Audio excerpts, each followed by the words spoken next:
They can't stand each other. So we work there in Oxford. I know them all. We all started around the same companies back years ago. There's one guy I know is a friend of his family. He had a moving company, and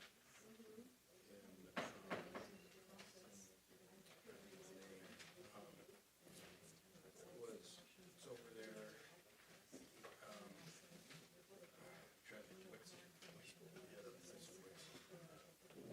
the coach, but he's retired. But same with Bobby. He's up there.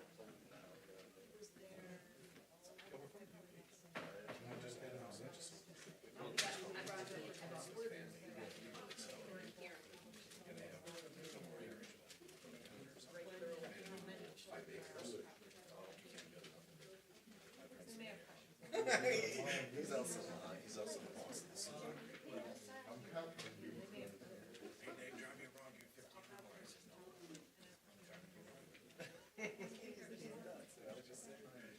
Just right there on that first, just 3 weeks ago. 53,000. Flying through the woods, you almost get stuck. I said, God dang, get me back. Crazy, and the snow drifts was like coming up. Yeah, we're lucky in Michigan. We've got a lot of people coming from all over.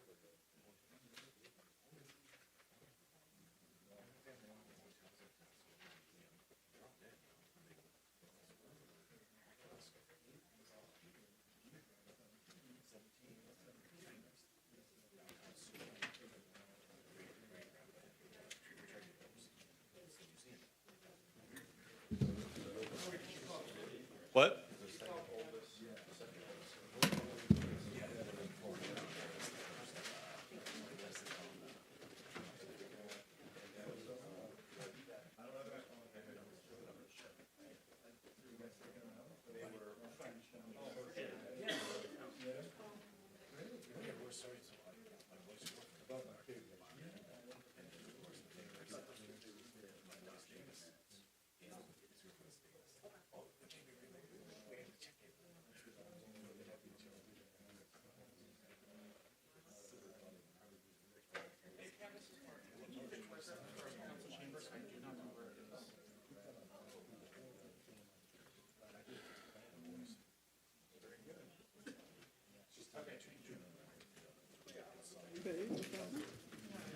Ready?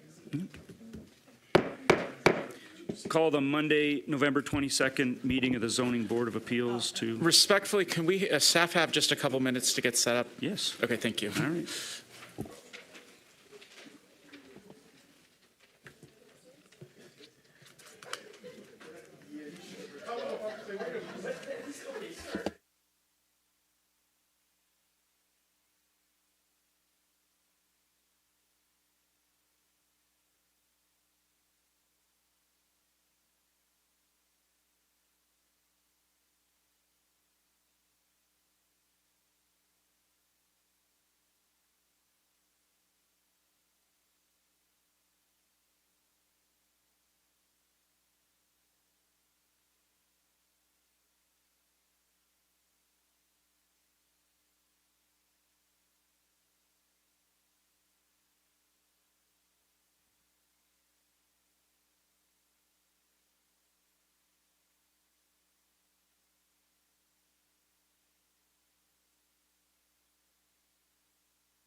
All right, we'll call the December 16th ZBA meeting to order.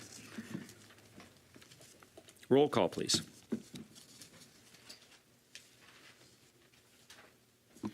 May. Bueno. Here. McClellan. Here. Bavacqua. Here. Elsendorf. Kirkendall. I am so sorry. Kirkendall. Burke. Anderson. Here. All right. We have quorum. All right, do we have any official communications? We do not have any official communications this evening. Actually, we have one. There was a public hearing that was advertised for 420 South Updike, but upon further review, this did not need a variance in staff's opinion, and so this has been pulled from the agenda. Thank you. And on to review the minutes. Are there any questions, concern, comments from the board? Do we have a motion for approval? So moved. Support. Got a motion from McClellan, a support from Kirkendall. Roll call, please. Okay. Bueno. Yes. McClellan. Yes. Bavacqua. Yes. Kirkendall. Yes. May. No, I'm sorry. Burke. Yes. And Anderson. Yes. Okay. And Corey, I believe everyone has agendas on the board. I've used mine, so I'll take one, and the rest is for the public. Okay, thank you. And are there any issues with approving the agenda as is? Hearing none. Moving on from approval of the agenda? Okay. New business?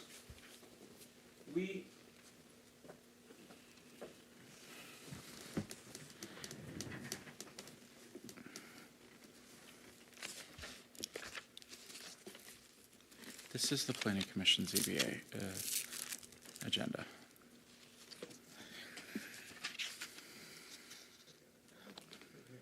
Okay.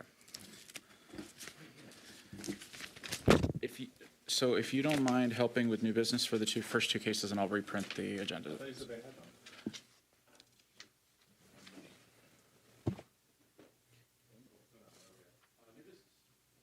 Okay. First item. So it's the Shanti Turner Housing application? So we're at the presentation. Yes. All right. Case one for the night is 121 Chamberlain Street. This is a request for a community service facility in an R1 zoning district. ZBA 24-017 is a use variance request to allow for a shelter and halfway house at 121 Chamberlain. This gives you an idea of where the property is located. This is an aerial. This is Chamberlain Street here. There's a church directly to the north. The subject property is sitting right here. There are some parking spots on site. Generally, it's sitting within a single-family district. This shows you where it sits within our zoning map. You can see it sits within a large area zoned R1, single-family residential. There is some R2, that's that deeper yellow right here at the corner. So the applicant is proposing to repurpose the existing structure on site into a shelter and halfway house. It is unclear when the building was built. There are no city records on it, and aerial imagery shows it already in existence at the time of the earliest aerial photos in 1951. The building was previously used as a rectory for the Catholic Church located directly to the north. In total, there appear to be 31 rooms set aside for housing individuals. These rooms range from 81 square feet to 314 square feet. The floors are connected by 2 staircases. It is unclear how many individuals the applicant intends to house on site. However, the applicant has provided a list of services they intend to provide.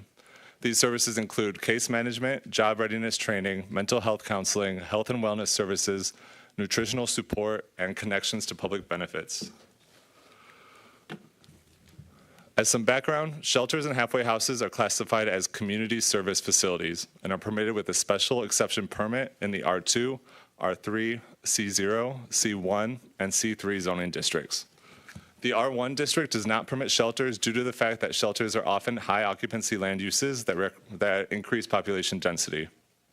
The one-family dwelling district is intended for low-density and homogeneous development with some larger symbiotic uses such as religious institutions and schools also permitted.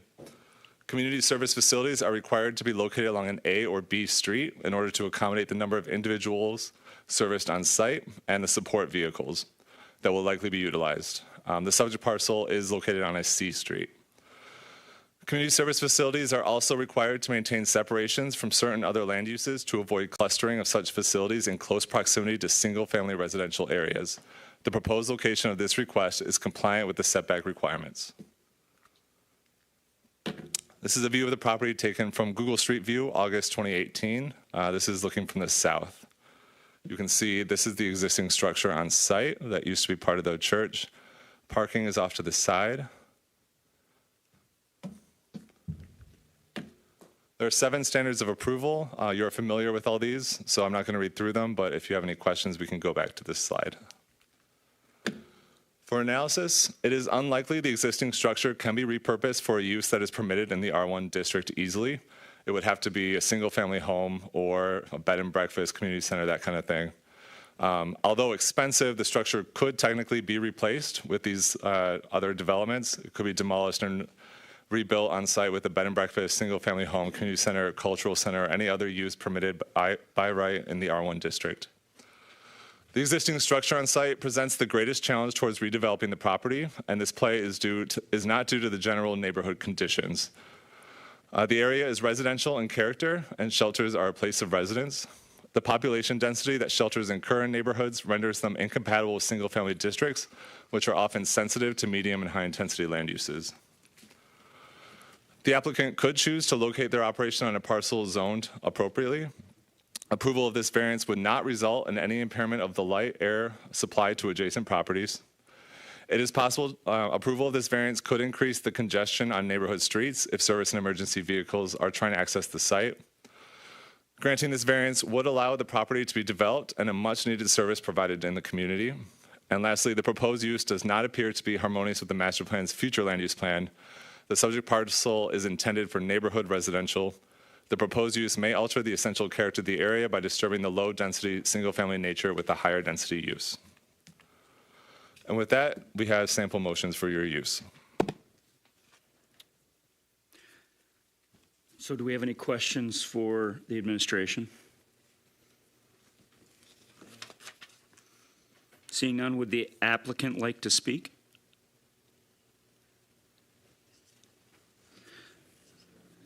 If you feel that you'd like to table this for a future meeting, we can do that. If you want to move forward, we can do that as well. It's up to you. Yeah, I would like. Can you turn the microphone on, hit the button there, and state your name? Hi, I'm Shanti Turner. And what would you like to do? I would like to postpone this until the next meeting to gather some more information that we just went over. Okay. Appreciate that. Is there a motion? I'll move. Support. So there's a motion from, Excuse me, I have a question. sure. Are you going to open the public hearing for any discussions, or are you going to? Is there a reason to open for public Somebody's hearing? there to ask questions. For something that we're going to move to the next meeting? Is that necessary? We can open the public hearing. If there are people here willing or wanting to speak, we can absolutely do that. But we can also renotice this and hold another public hearing next month. So it's entirely up to the board how they want to handle that. Okay. I suppose if there's anyone who would like to make initial comments, since you're here and it was noticed and there's, in respect for your time, that we could open it up for public comment with an understanding that this is going to be revisited at a future meeting. So I'll open it up for public comment. Is there anyone from the public that would like to speak at the dais? Please state your name and address.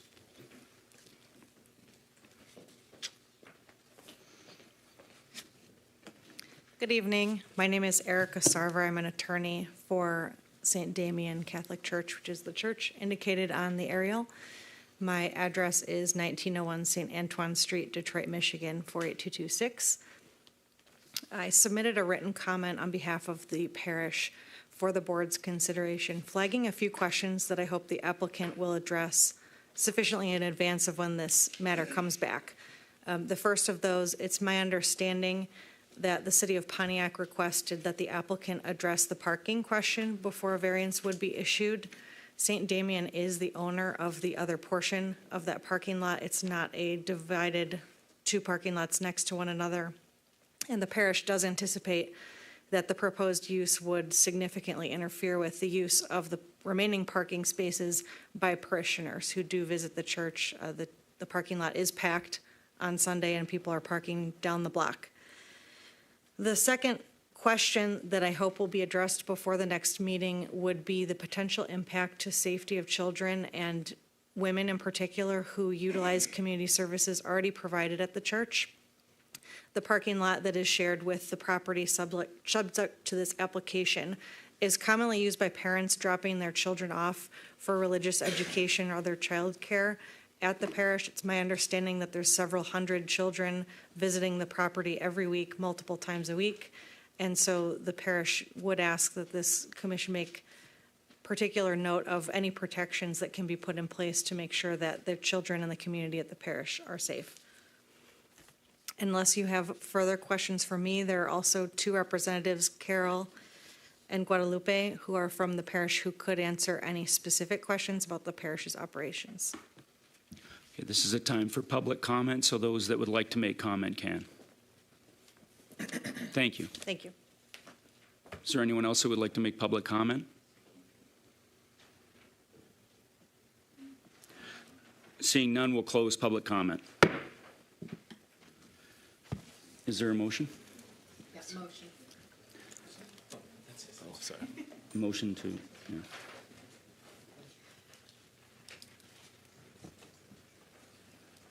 You ready? Yep. Okay, yeah, motion to postpone until the next hearing in January, please. And who was the second again?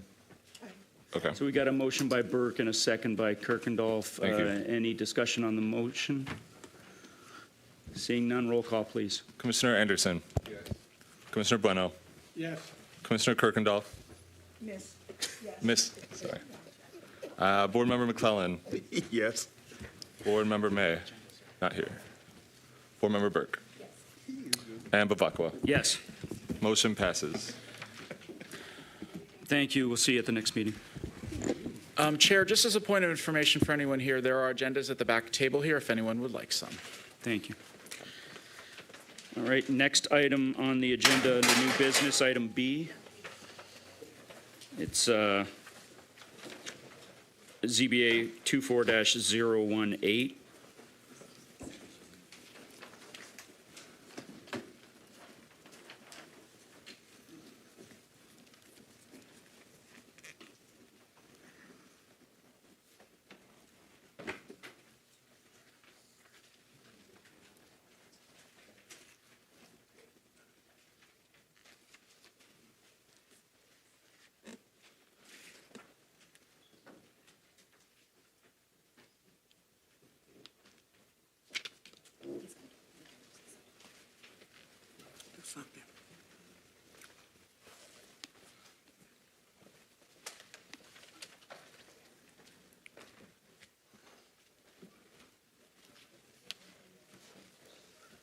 All right, so are we ready for our second case? Yes. All right, so our second case is 675 West Walton Boulevard. This is a interpretation request. I'm not sure how many interpretations have come before this board, but basically you are being asked to read the zoning ordinance and determine whether or not vacation rentals are permitted in the Recreation Open Space District as written. The applicant, Ian Davidson of Visionary Properties LLC, is seeking an ordinance interpretation to clarify whether vacation rentals are permitted in the Recreation Open Space District. Please note, this is not a variance request. The applicant is requesting the board review Article 3, Chapter 4 of the zoning ordinance and determine whether or not vacation rental cabins are permitted by the ordinance.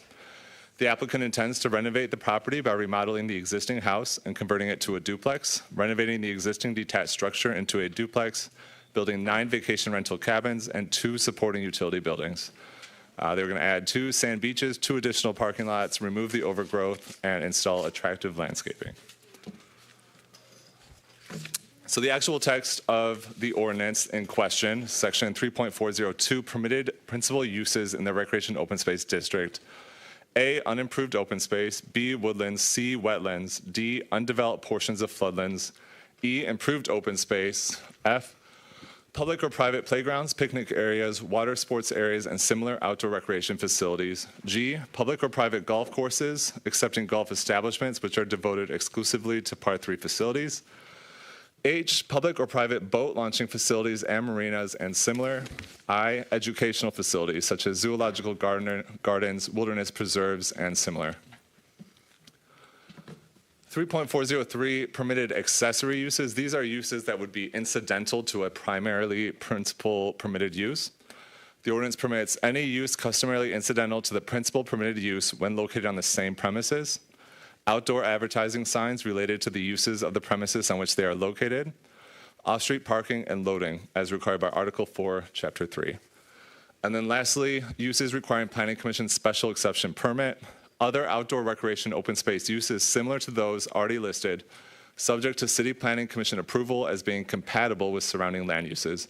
So basically this means if it's a proposed use that's similar, very closely similar to ones listed, they could go to the Planning Commission and receive a special exception to allow it. So that is the text of the ordinance. Staff's analysis. When determining whether a use is permitted in a district or not, staff's first step is to identify the proper classification for the use in the zoning ordinance. Staff determined that the closest classification, meaning a use in the ordinance with a set definition, the closest one we could find was inn. Inns are defined as a group of 25 or fewer lodging units that may provide services for dining, meeting, or recreation. Since inn is not listed as a permitted use in the RO zoning district, staff determined the use is not permitted in the zoning ordinance. And with that, I have 3 sample motions. Thank you, Corey. I just want to give some context, and I'm going to ask our municipal attorney just to give some guidance to the ZBA. This is not a variance or an appeal. Essentially, the city staff, although we've made this determination, we don't feel that it aligns with the recreational open space zoning district. This is really an interpretation that the board should be making this evening. And really, it is, and Morgan, if you could speak to this, I believe that this would set some precedent within the zoning district. Is that correct? Yes, so if you determine that the zoning ordinance allows this type of use in this district, then for every future use in this district that fits that definition, we would have to approve every single one of those uses. So it does have precedential value. And the question just before you is, do you believe that the language of the zoning ordinance allows vacation rentals in the residential open space district? Yeah. That is the question before you. And more specifically, it's in. So if I can ask this to Morgan, you know, our definition, it really aligns with the word inns. We don't have vacation rentals in our zoning code. Is that a relevant distinction for the ZBA this evening? So the ZBA has to make that determination. We gave you the path that staff followed, and in order to come before the ZBA, staff has to first make a determination, which is what the staff did. If the ZBA feels that there's another definition that's more appropriate, the ZBA can use that definition. They're not bound by the interpretation that staff made. But we had to explain what staff did to get to this point. Thank you.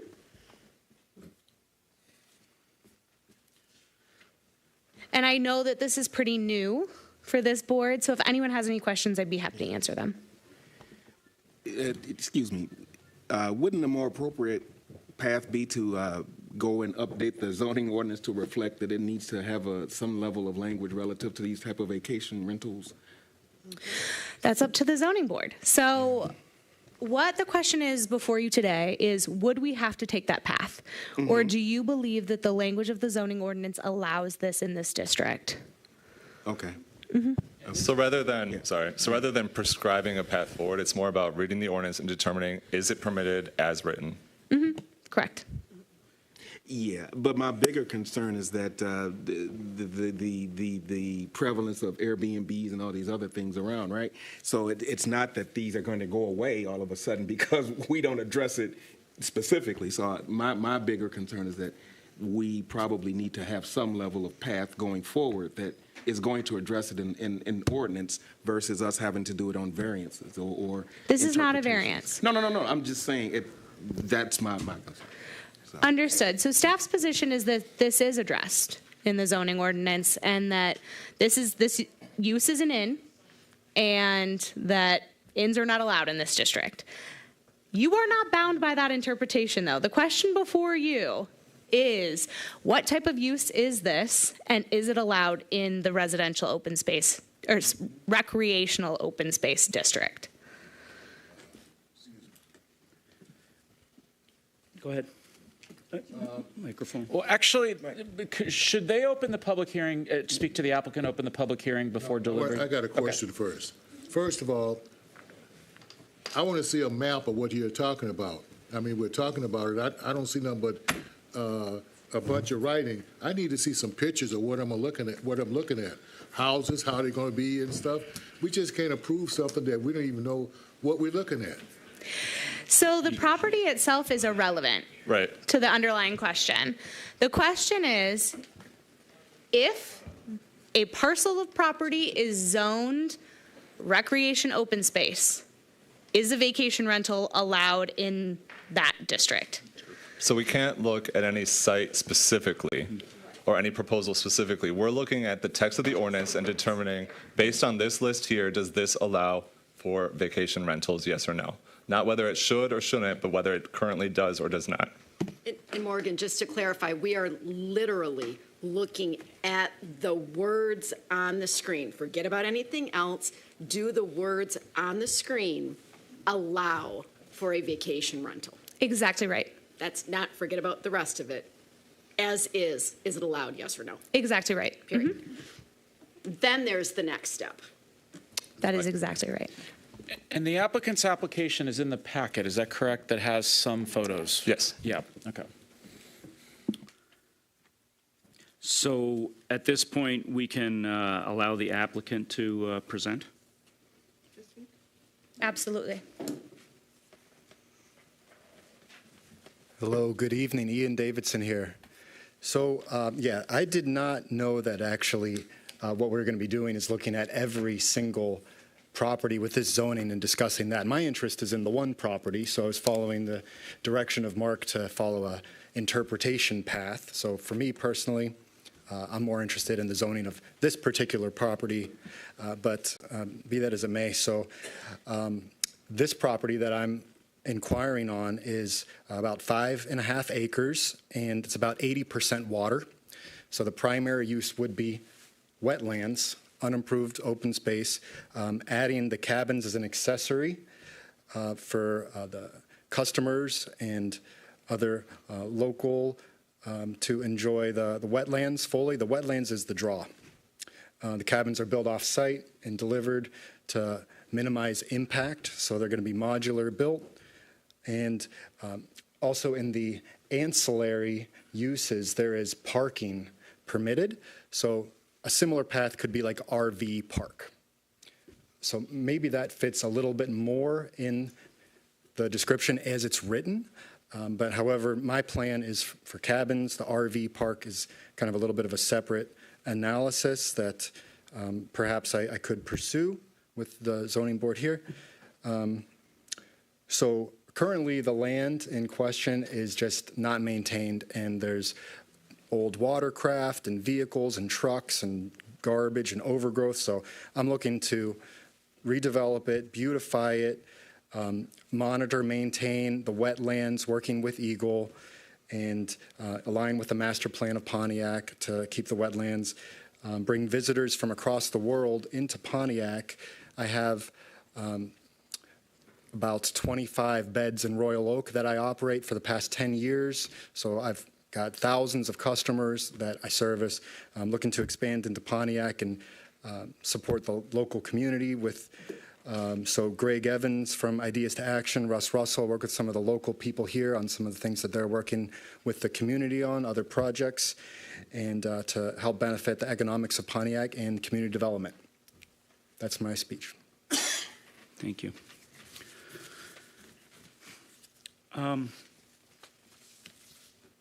guess I would just remind folks that this is an interpretation, not a request for variance, so, and it does have implication across the zone for precedence.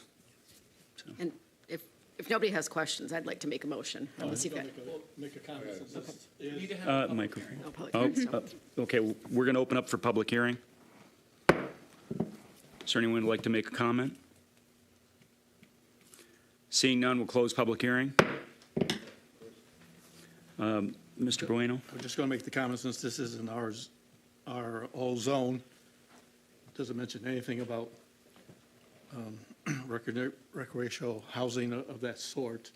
That should be an issue back to planning, back to the city council to change, the rules of that. This is nowhere close to, I don't think, in my opinion, of fitting in at least that type of housing into an RO zone. So this should not be up to the board, but up to city council to change, if they're going to change, or what they have to do to change the zoning, or add a zoning, adjusting these things, but not to come back as a variance request later. That's it. Board Member Burke? Go ahead. Go ahead, Alcine first. Okay. I'm going to make them, okay. Go ahead. Go ahead. Okay. and- Can you pull the motions up again, please? She can make a motion, we can discuss the motion. Okay. So I'd like to go ahead and make the motion.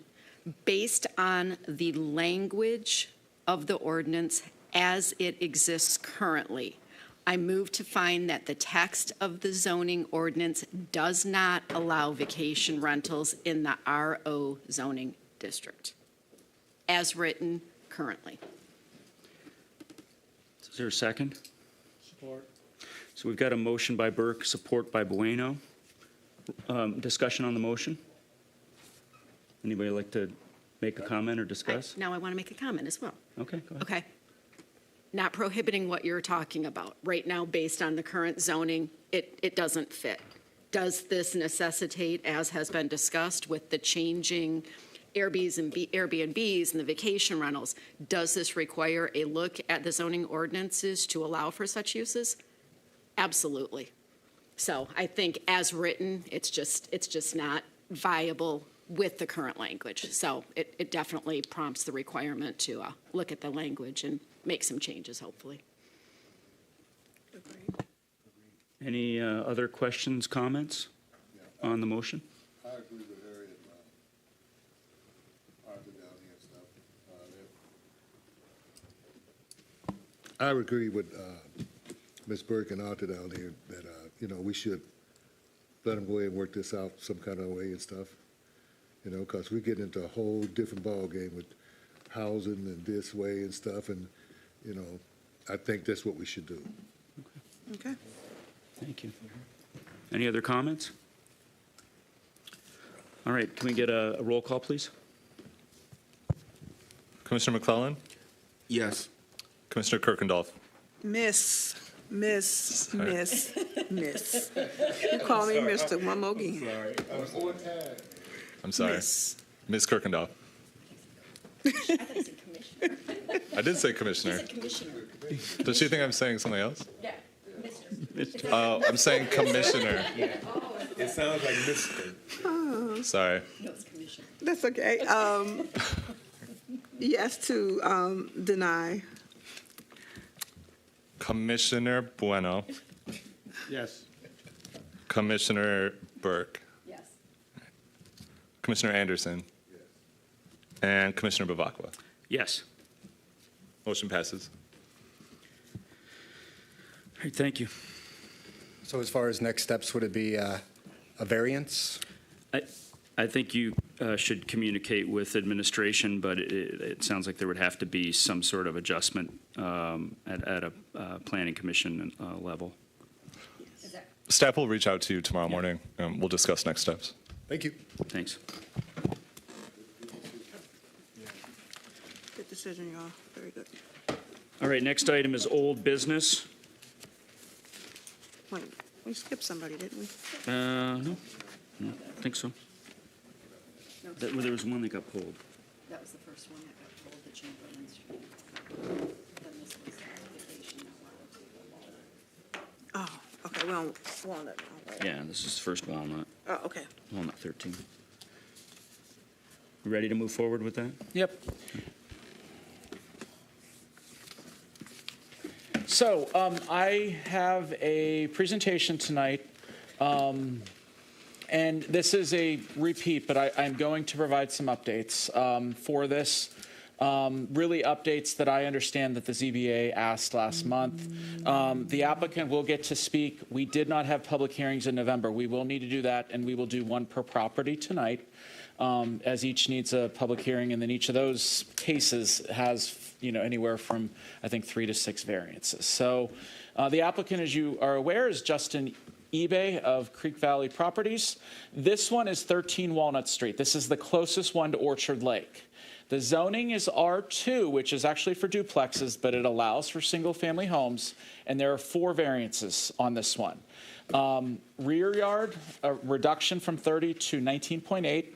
Side yard, and this is the smallest. As we talk about these for each of the cases, we're going to be talking about the smallest variance, or the largest variance, the smallest number, I should say. And so this one, they're requesting a reduction from 5 feet to 3.9 feet. Lot size requesting a reduction from 7,200 square feet to 4,089 square feet. That allows a home to be built. Normally, you need a 7,200 square foot home size lot to be able to build a home. And so tonight's decision is this a buildable lot, really, when it comes to number 3? Additionally, with number 4 is the lot width. Based on our zoning code and the properties within 500 feet, the requirement is 60 feet. They are asking to build at 42 feet. So this is for 4 variances. Again, I'm going to be discussing the overall project, which is going to bleed into some of the other properties for this first one.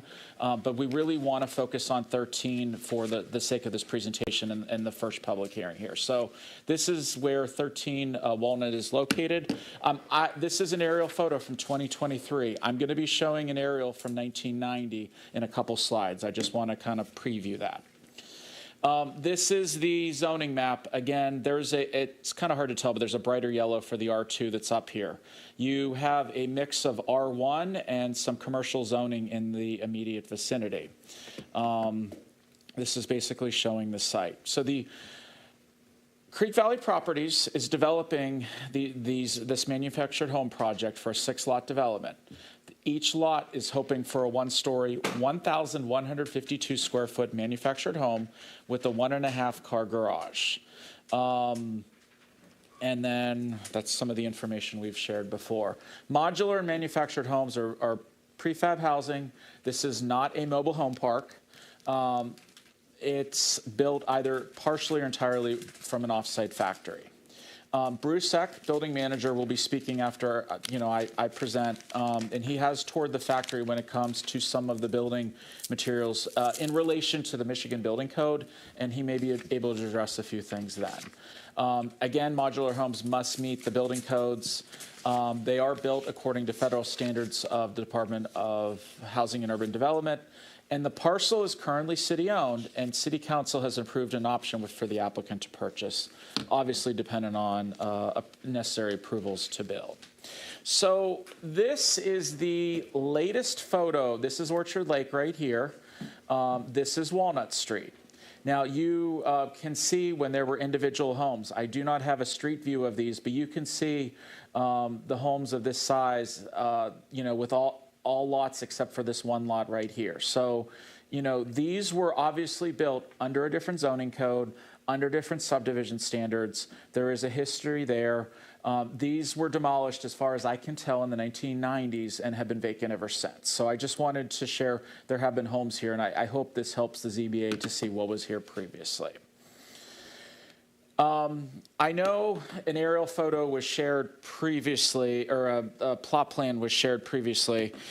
The applicant has provided this, and I don't remember if this was shared at last month's meeting. I have a large exhibit if anyone wants to see. I can pass this from the ZBA down the dais if they would like. But I want to highlight just, we're focusing on 13 Walnut here. So instead of the 30 feet, they're looking for the rear setback of 19 feet 8 inches. They're looking for a side yard setback, I believe, I believe the side yard setback's right here, adjacent to the adjacent property on Orchard Lake Road.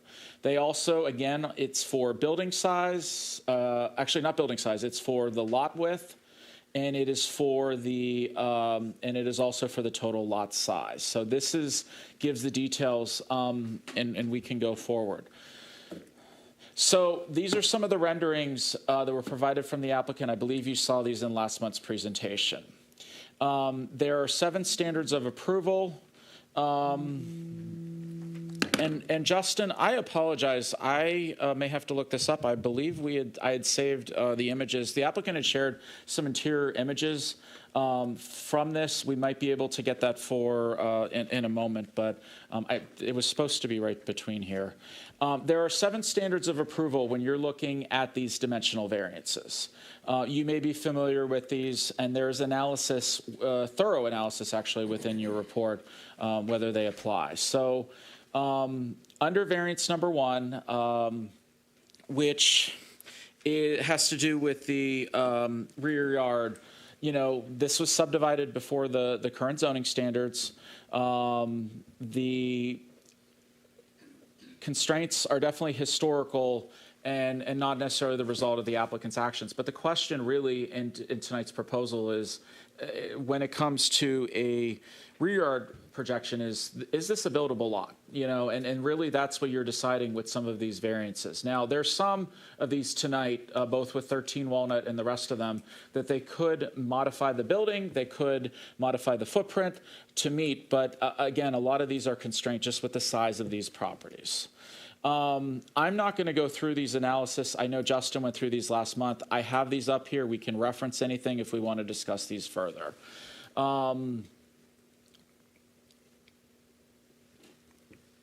And so here are the motions for 13 Walnut Street. So one of the updates I did provide in City Council's packet, though, is that there are not any issues with the fire department. They have really signed off on the layout of this. Now, with the building department has said there's no issues with 13 Walnut, the way it is designed and the way it is adjacent to, or way it is situated from the property lines and from adjacent properties. However, 4 of the 6, and that would be 21, 25, 29, and 33, they can meet the building code. It's not anything for the ZBA, but there are some additional either firewalls or sprinkler systems that are going to need to be built because of the proximity to the property lines or to the adjacent buildings. So really, that is your motions tonight. Staff does not have a recommendation, but we'd be happy to answer any questions you may have. But procedurally, I would like to pass the mic to Bruce Eck, if you want to head up to the podium, and just discuss really the building code, your tour experience, just as it relates to the building code with the city of Pontiac. Good evening. So I went down to Ohio and went to the manufacturing facility where these are going to be built. I was real impressed by the way they're getting built. These are not old trailer style homes. They're built like modular homes. Now, to the HUD standard, it does not meet the Michigan Residential Code. So based on the Michigan Residential Code, there are some issues that have to be changed. I discussed those with the applicant. There was some smoke detection equipment that had to be moved into the bedrooms, windows for fall facilities, those kind of things. But all in all, I thought they were built exceedingly well. And as part of our purview, because they're coming from Ohio, the state of Michigan doesn't certify that, but me as a building official, I have the authority to certify that based on my ability and based on what the code requirements are. Now, in reference to the houses on the building sites, so there are some separation requirements when it comes to the building code. And when they're in lower proximity to the other lot, there are some things that have to be completed. Those have been discussed with the applicant, and they can meet those requirements. But as we sit today, based on where they're at, there's going to be some additional things that would have to be provided to meet the fire separation requirements. And those would be all inspected when it comes to, getting their permit, showing the layout, and what type of materials they're going to have. So all of this is under the building department purview. They're aware of it. But all in all, I think it's, a good presentation for new housing in Pontiac. It just, they're going to have to, make some measures to make it fit per se. So Bruce, if I could just summarize for the board here. Essentially tonight, the ZBA is not really reviewing the building code, but correct. The applicant may have to make a few modifications. They're aware of those modifications, but generally the applicant should be able to achieve that if they so desire to get approvals. Is that correct? That is correct. Okay. Any questions that the board has for me? Are there any questions? Yeah. Microphone. I'm gonna be honest. I don't trust this city to give me. We got to say, if you say it's okay with the fire code, okay with all this stuff, I want it in writing. Because as you know, the zoning board could be sued individually or one at a time, or the whole board. I want to make sure that we got it in writing, that if something happened, it don't come back on us.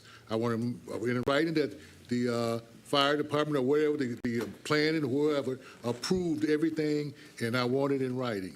And I want it presented to the president of this board. So Bruce, to cover ourselves. Yeah. So Bruce, I would like to ask our attorney. We do not have, the building department does not have an application. And until they do, I think they're giving advisory comments to the ZBA. Is that appropriate? I mean, is there anything else that could be provided to the ZBA at this time? I agree. It's not as though the building department has reviewed these plans, because these aren't the plans that are actually going to be made. Right now, we're discussing potential variances. I do think that the Zoning Board of Appeals does have the authority to express their concerns if they do have concerns. But all that the building department can do at this time is say that they've reviewed the potential plans and that under the potential plans, they don't have concerns. Correct.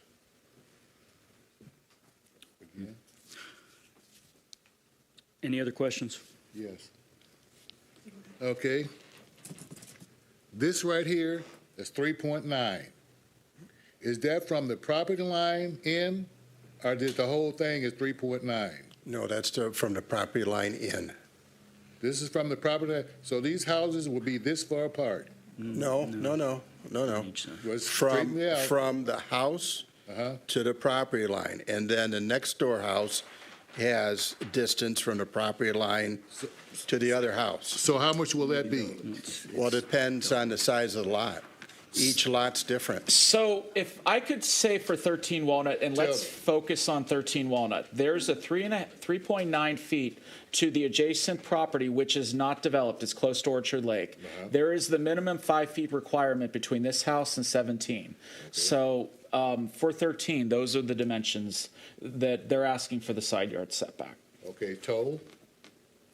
See, I'm saying from this right here to right here, here's the edge of the house, here's the edge of here's the property line, or the edge of the next house. How much distance is that? The minimum it could be between houses, assuming that a use variance is not granted on the other lot, would be 8.9 feet if this 3.9 feet is granted. Yeah. And currently, what, It would be 10. 10 feet on each side? No, it'd be 10 at the minimum setback. It would be 5 from the building to the property line, and then 5 from the other property line to the other building. So 10 in between the buildings.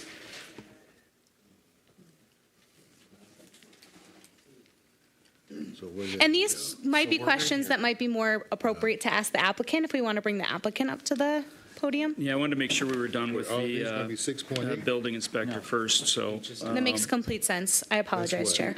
That's all right. 9.9, 8 feet 6 inches. 6 feet. So are there any other questions of the building inspector? I would pass that around. Okay, here. All right, thank you, sir. And would the applicant like to speak?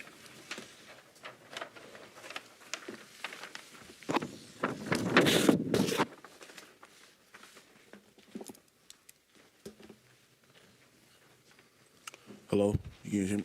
Yep. Is it on? Yeah, Okay. state your name. Oh, Justin Ivy, managing partner of Creek Valley Properties. So hello again, board. I guess I'm here, hopefully we can kind of get, answer any questions that you have in regards to the homes and getting the variances that we need in order to start this project. As I said last month, the city of Pontiac as a whole is in desperate need of quality new housing units across the city. And our goal and our mission is to be able to deliver that in a timely and an efficient manner. So that's really what I'm here to do. My hope is that we can continue to do that here in the city of Pontiac, and we just like to address any variance issues that you might have so we can move things along as soon as possible. Thank you. And at this point, I'd like to open it up for public comment. Is there anyone from the public that would like to speak? Please state your name and address. My name is Robert Bass. I live at 499 Highland. I'm also president of Citizen District Council. I have had concerns about the closeness of housing for quite a while. We stopped them from building houses too close together on our street for that particular reason. They was getting them too close. And that's where my concern lies tonight in listening to this. If you're going to have those houses, the prefab houses built, what kind of fire retardant is in that material, and how closed in can that be for the people that live in it? So, but when you start talking about sprinklers on the outside, and you have 3 foot distance between the lines, you're only talking about a 6 foot distance when it was normally 5 foot, and that's getting a little too close. So if you allow it to start, then where is it going to end? Is it going to be 2 feet the next time? I just have real concerns with what was just discussed regarding the distance between those lots. I understand that 4 lots are suitable, but the 1 lot isn't. Then you need to make some adjustments to that 1 lot to see what you want to do with that 1 lot, because it's just not feasible to keep going closer and closer. Thank you. Thank you, Mr. Bass. Any other public comment? Seeing none, we'll close public comment. Is there someone else? We answered his question. We just open it up for public comment. That was a comment that was made. Is there a motion on? So, Chair, do you want to explain, and I don't know that the ZBA has done this much, and maybe with the attorney, of what you're looking for in a motion tonight? Motion and then deliberation? Yeah. We're looking for a motion on the request for variance, and we will deliberate the motion. Okay. So, and there, because there are going to be 4 variances, there will be 4 motions tonight. And so the first one is up here, and I just want to make sure from a staff level, we're helping the ZBA. So if we need to do a pivot, just let us know. But the first one is up on the board. And so once the motion is made, that allows you guys, in a second, you guys can deliberate.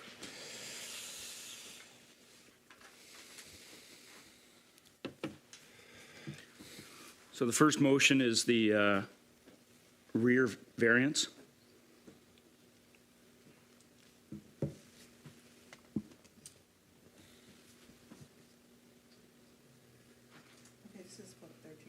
This is just for 13 Walnut. We're doing one variance, one property at a time.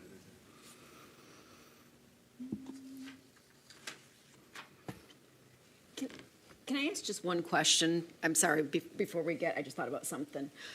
And I don't know if either of you will know. Historically or in the past, what have we allowed as far as, so, and I'm thinking ahead, we're taking a lot size that should be, or the requirement should be like 7,000 in some feet, and we're cutting it almost in half for this project. Has that happened in the past? And I know we've got some leftover small lots in the city. So have we allowed a variance from 7,000 to go down to 4,000? Like the overall lot size, has that been granted thus far? Let's talk about that in deliberations a little bit. I think we'd prefer a motion on the table first. And there's nothing wrong with having a positive motion tonight for all the variances, and then, you can always vote to deny, that the motion could fail if possible.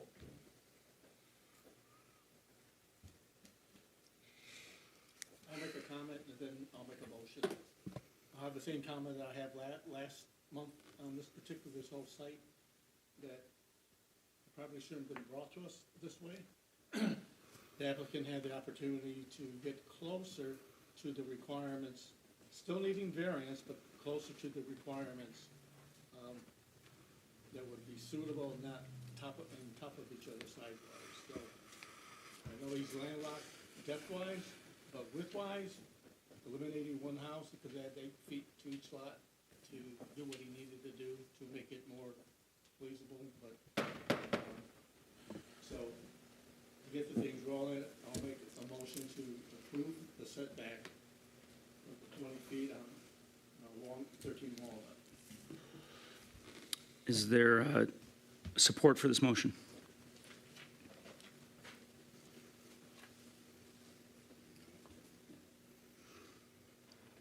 No support, motion fails. So Morgan, do they need another motion then, or how does this work? I would recommend another motion if someone wants to make a motion in the negative, or to postpone. Is there another motion on the floor? Okay, I'll make the motion then. I move to deny the dimensional variance to reduce the rear setback from 30 feet to 20 feet for a single-family home at 13 Walnut Street based on, I don't know what the finding of fact is, based on, the precedent being set and, yeah, These are the standards, and staff would recommend at least considering one of those standards. yeah, and the problem is self-created. So there's been a motion made. Is there support for the motion? I support the motion. Okay, is there deliberation on the motion? Any questions, any discussion, anything you'd like to ask administration regarding the motion? Administration. I know that our inspector here went to the facility and everything, and we appreciate that because we do need that feedback. But why is this in front of us? So I'd be happy to describe. So we met with the applicant, I want to say very early on in this year. I want to say March timeframe, but I don't know. We expressed the opportunity for a PUD. We expressed the opportunity we shared that we were going through a master plan. We were going through, potentially a zoning code update, next year, not this year, but next year. But they decided to come forward with an application. And, obviously we tried to work with them to reduce the amount of setbacks, but they're obviously working with a product. They really have provided the application to the ZBA, based on, even though staff has talked to them, to request for these 6 properties to build this type of house on these types of lots. Some of these are based on the product that they're bringing here. Some of these are on the lot size. Some of these are hard to get around actually constructing these on the site. But really, it was really the applicant's choice. A PUD is always possible. A PUD, if the ZBA is not familiar, we actually call it a PURD actually in our zoning code, but it allows an approval of an area where some of the exterior setbacks and requirements still are there. There is a development agreement, but it really provides architectural and design guidelines, interior setbacks. You really get to design your own rules. It has to be approved by Planning Commission, City Council. I would say that 6 lots is very small for a PURD. I'm not sure if that meets that. I don't know if the acreage is close, but I'm not sure if it meets that requirement. But really, we were trying to get the applicant to reduce the amount of area, or reduce the variances requested, but they have come forward really with their application. So I would ask that question to them. And if I may add, we did discuss early on the opportunity of reducing the number of homes requested from 5 to 4 and reconfiguring the parcels to reduce the number of variances needed. Yep. But the applicant understood what we were suggesting, but has requested that they go forward with these 5, and we can't pick and choose what they request. We have to accept it. Understandable. Thank you, Corey. Okay, thank you. Are there any other questions or discussion regarding the motion? Regarding the motion. Can I go back to my original question that was asked then, to go from the 7,000 to the 4,000 is now the appropriate? I was told it had to be wait until part of the. So if I can share, in this immediate area, in this immediate area, there's obviously larger lots, there are larger buildings. But what I do want to share, when you go to other areas within, I would say, a mile and a half, particularly around the M1 campus, the M1 race campus, there are properties that are this size. There are properties that have tight setbacks under old zoning rules, obviously grandfathered. But our regulations really reflect of what's in that immediate area around it. And the applicants, some of these variances are small. 1152 versus 1200 isn't a substantial difference, but there are other ones that are, there is a substantial difference. But the question, again, is are these buildable lots or not? It's up to him. And I'm not aware formally of variances of this size, at least from the last 2 or 3 years. Unfortunately, I don't know the history beyond that. Thank you. Okay. I would recommend that the ZBA consider each of these variances separately. So before you right now specifically is the rear yard variance from 30 feet to 19.8 feet. Or 20 feet, I suppose. Correct. And the current motion is to deny that variance. So if there are no further comments or discussion, we'll do a roll call. Commissioner McClellan. Yes. Commissioner Anderson. To deny it? Yes, motion is to deny. Yes. Commissioner Kirkendall. Yes. Commissioner Bueno. No. Commissioner Burke. Yes. Commissioner Bavacqua. No. Motion passes. So procedurally, with a denial vote on that first one, the applicant could move forward, and I would ask Morgan what questions, really, the second one is the side yard setback. So the applicant can still move forward, but they have to meet the 30-foot rear yard requirement. That may inflict a little challenges to the side yard and the overall size of the building, but that is something the applicant still has a chance. So I would evaluate this independently as well, and make a motion and then start the deliberations with this. Absolutely correct. And I would say unless the applicant is asking to table this or to withdraw his request for these variances, we must consider each of these remaining requests. Yeah. And I want to make one correction on that screen. It should be 3.9 feet. That's how it was publicly advertised. I know that says 4.5. Yep. So from 5 to 3.9? That is correct. And again, this is the setback on the north side, not adjacent to another building. So it's a 3.9 feet from the property line, not far from Orchard Lake. Is the applicant okay with us continuing on with addressing these variances? Okay. Is there a motion regarding this next variance request? I'll grant a motion to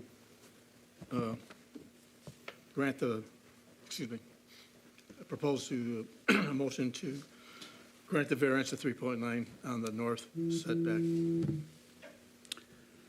Is there support for the motion? Support. For my clarity, that was a motion to approve. That was a motion to approve from Bueno, support by McClellan. And now, is there any discussion on the motion?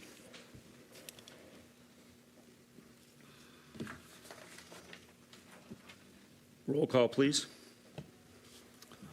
Commissioner Burke? No. Commissioner Bavacqua? No. Commissioner Bueno? Yes. Commissioner Anderson? No. Commissioner Kirkendall? No. Commissioner McClellan? No. Motion fails.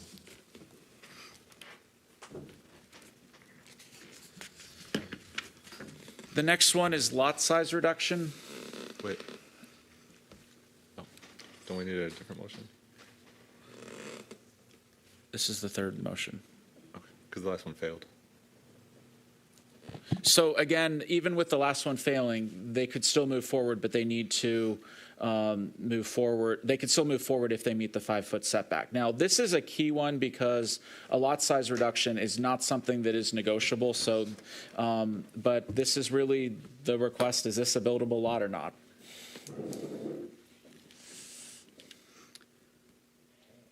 And I do want to share something from the zoning code. Corey, what is the minimum square footage? I know it's not 1,200 for R2, but I think this is an important amount of information for the applicant and for the ZBA right now.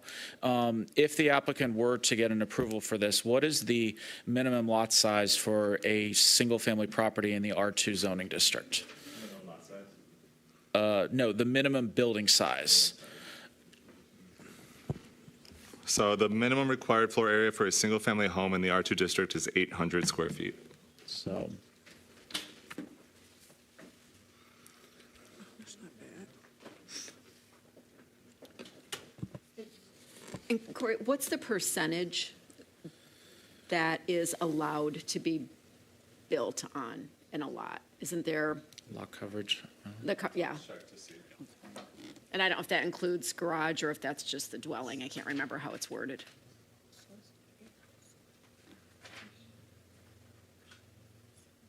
Sorry.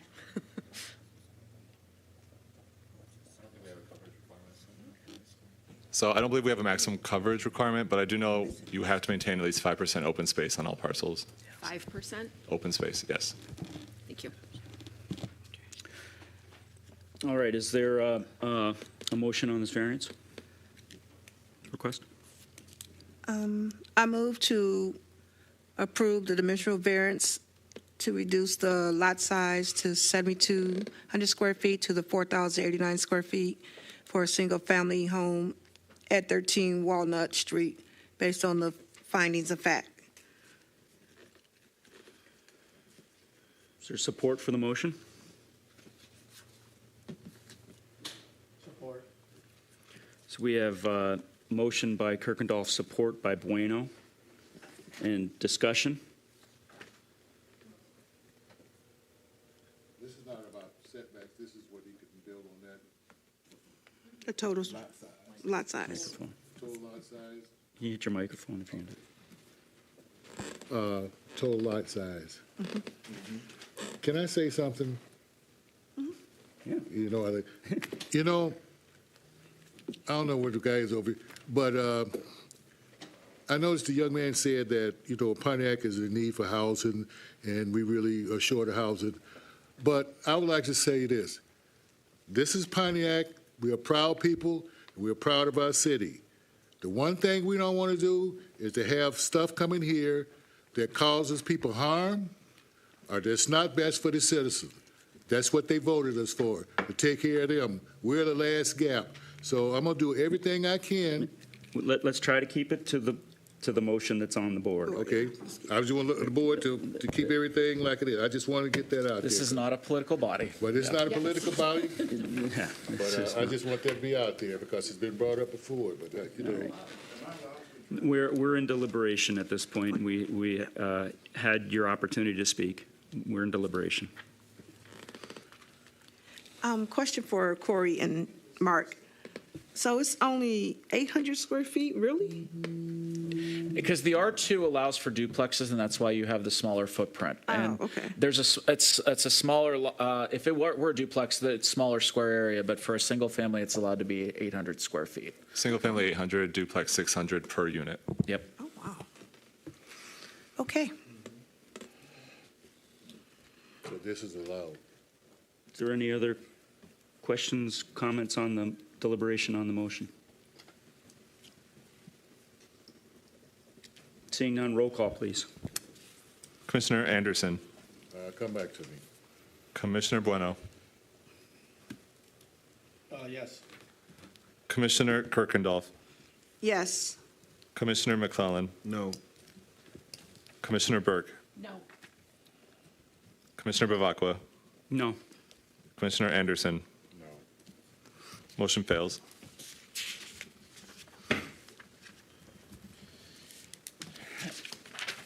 Now, Morgan, do they need to go through the law of reduction based on this? Yep, unless it's withdrawn, they should go through every single request. Okay.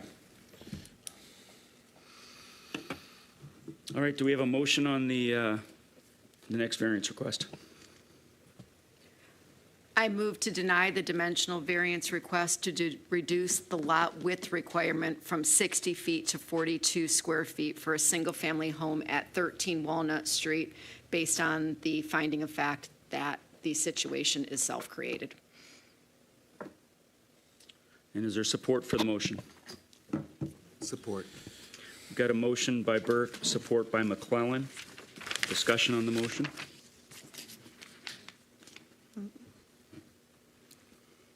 Roll call, please.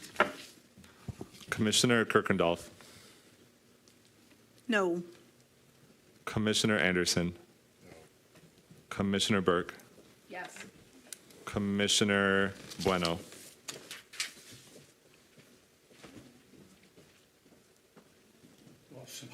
The It was to deny. deny the variance. On 60 to 42. No. Commissioner McClellan, Yes. Commissioner Bavacqua. Yes. It's a tie, so I'm going to defer to the attorney on that case.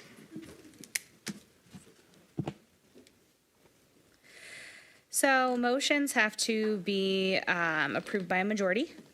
So we either need to, someone else needs to either amend their motion or we need to have a second motion. Is there anyone who would like to Sorry. amend their motion? Or, actually, would you like to amend the motion? Or restate it? Or provide a second motion? I can amend my motion if I need to be, because if we, oh, I'm For sorry. this one, right? For Yeah. this motion. Yeah, I will say Yeah. that it's only because it's a motion in the negative. If it were a motion in the affirmative, it would have to be a majority. And the fact that it's not a majority would be an automatic motion fail. So right now, nothing has happened because the motion failed and it was a motion in the negative. That is why we need to do either a motion in the affirmative, or whoever originally made the motion would have to amend it. I recommend just doing another motion. It's easier that way.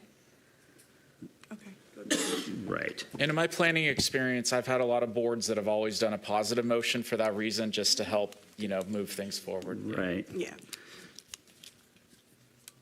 So is there a motion someone would like to make? I make a motion that we approve the variance. And is there a second? A second. So we have a motion from Bueno and support by Kirkendall. Discussion on the motion. Seeing none, roll call, please. Commissioner Burke. No. Commissioner McClellan. No. Commissioner Kirkendall. No. Commissioner Bueno. Yes. Commissioner Anderson. No. Commissioner Bavacqua. No. Motion fails. So before we start this next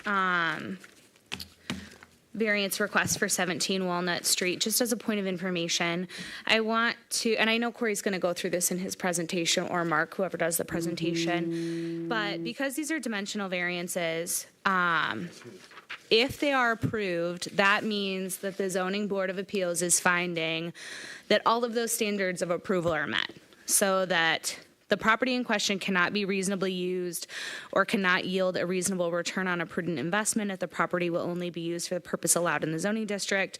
The blight is due to unique circumstances peculiar to the property and not to the general neighborhood conditions. The use to be authorized by the variance, sorry, I'm reading the wrong one. It's practical difficulty. So you're finding that all of these are true if you grant this variance. And that is that the compliance with the strict letter of the restrictions create an unnecessary burden. The grant of the variance will do substantial justice to the applicant as well as property owners in the district, and that a lesser variance will not give substantial relief. The plight of the applicant is due to the unique circumstances of the property. The problem is not self-created. The spirit of this ordinance will be observed. Public safety and welfare will be secured, and substantial justice will be done. That there is compliance with the standards set forth in 6.04B, and that there is compliance with the standards set forth in 6.303. If you are seeking to deny, you are finding that one of those at least is not present. I would recommend that when we are moving and deliberating, we make it clear why we feel that way if we are not approving a variance. Just make it clear why you are making the decision that we are making, because we need to create a record here. So if anyone has any questions on what that looks like, I'd be happy to help. But remember that a motion in the affirmative, so a motion to grant means you find all of those exist. A motion to deny means that you find even one of those does not exist. And just make sure that you make it clear on the record so that there is no questions later as to why you made the decision that you made. Thank you, everyone, and I'm happy, again, to answer any questions that you might have. Chair, the applicant had, for number 2, or for the rest of these, has asked to include a slide with photos. I have those downstairs. I apologize. I have the wrong version here. It's going to take me a matter of 2 or 3 minutes to bring that up if you can exercise a small recess. Okay.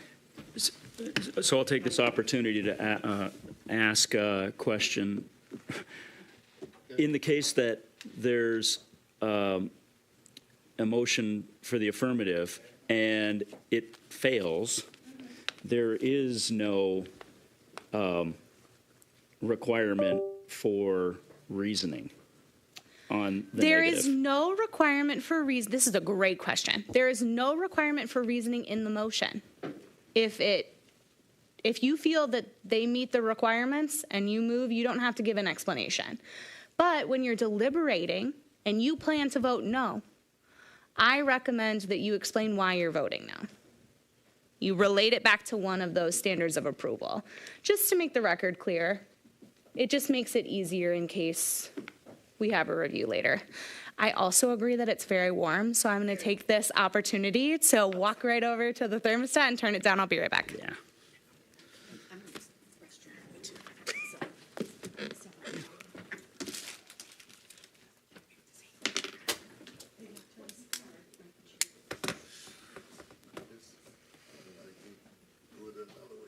I shouldn't have shouldn't have worn a sweater. Well, that was the only closest one I thought.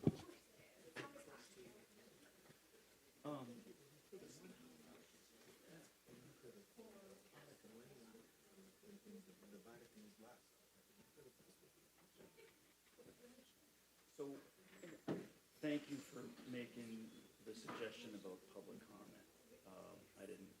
Yeah, good, that's an experience thing, and yeah, it makes good sense. I figured, oh, well, she's requesting a table, we'll just table.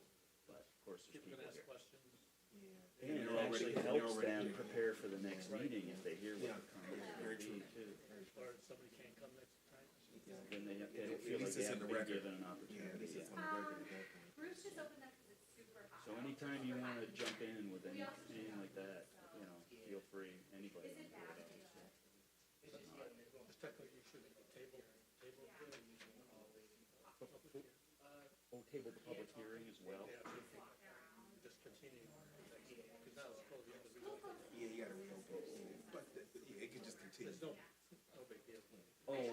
So now I have to say, I'm going to reopen or just open public comment again.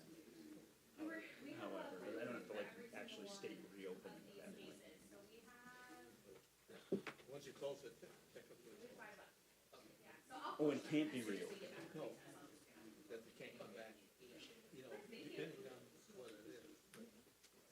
So once I close it, even though so it's been tabled after comments, so public comments has come and passed. So they don't need to public notice this because They would still live with public notice, that it's a continuance of this same request. Yeah. Okay. In this instance, it's not gonna be much of an issue, because it's the same item coming back. But, yeah, if somehow they change something in their request for something, it could have been like, we're talking about two different things in that. So in this instance, it's not. Yeah, some of this procedural stuff. Yeah, it's a pain in the ass. Although, it would be nice if they get some water.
Okay. Okay, we're back from recess.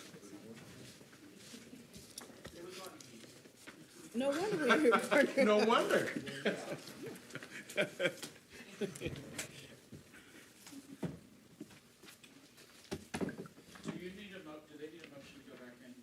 I don't think we didn't actually move.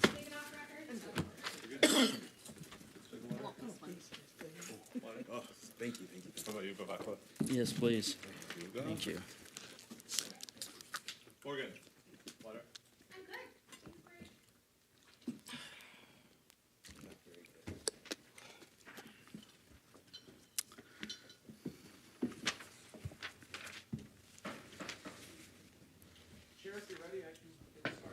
I think we're ready. Okay. So this is for 17 Walnut Street. This is also zoned R2, R family. I'm sorry, 2 family.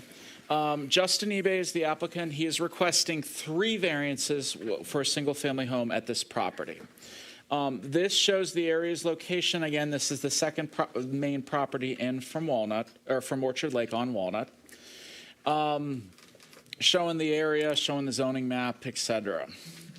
And again, just to recap, the applicant has not modified plans. The fire department has signed off on the building layout. And generally with 17, this does not need above and beyond because of the way the setbacks are and the proximity to the adjacent homes. There's not an issue with 17.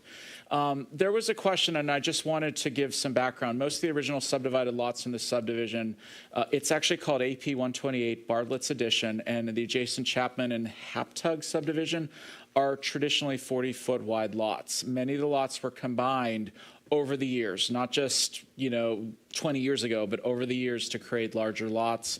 We don't have necessarily the background of why that was done, but they're really what it does is it sets the precedent for this lot. This is that aerial photo again from 1990, showing that development on Orchard Lake and on Walnut. As you can see, there's previously been a house here. We have gone through this. I'm gonna kind of move forward to the specifics. So this is an overall layout. I'm just turning this on. So again, you have a rear yard setback. This is frankly not a deep lot. This is probably one of the more shallower lots, if I can put it that way, than we typically see in the city. So this is a little bit unusual in that case. Now, there is a 5-foot setback, so there's compliance between 17 and 13 up here. The request is for a setback, and let me just get my notes correct.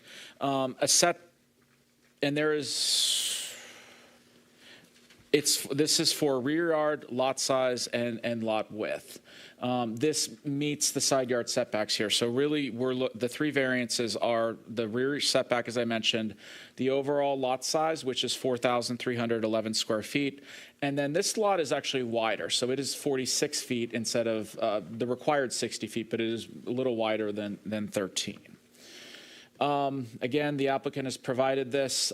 The applicant has, I do have on a separate PowerPoint the images that the applicant would like to share, but we've chosen in talking with him, I'll bring those up when he's actually speaking as part of this, part of the applicant's proposal. So as our attorney shared with you, these are the 7 standards of approval. So as you're reviewing each of these variances, you're really assessing, does this comply with the standards, or does it not comply, and stating those reasons for that letter of fact.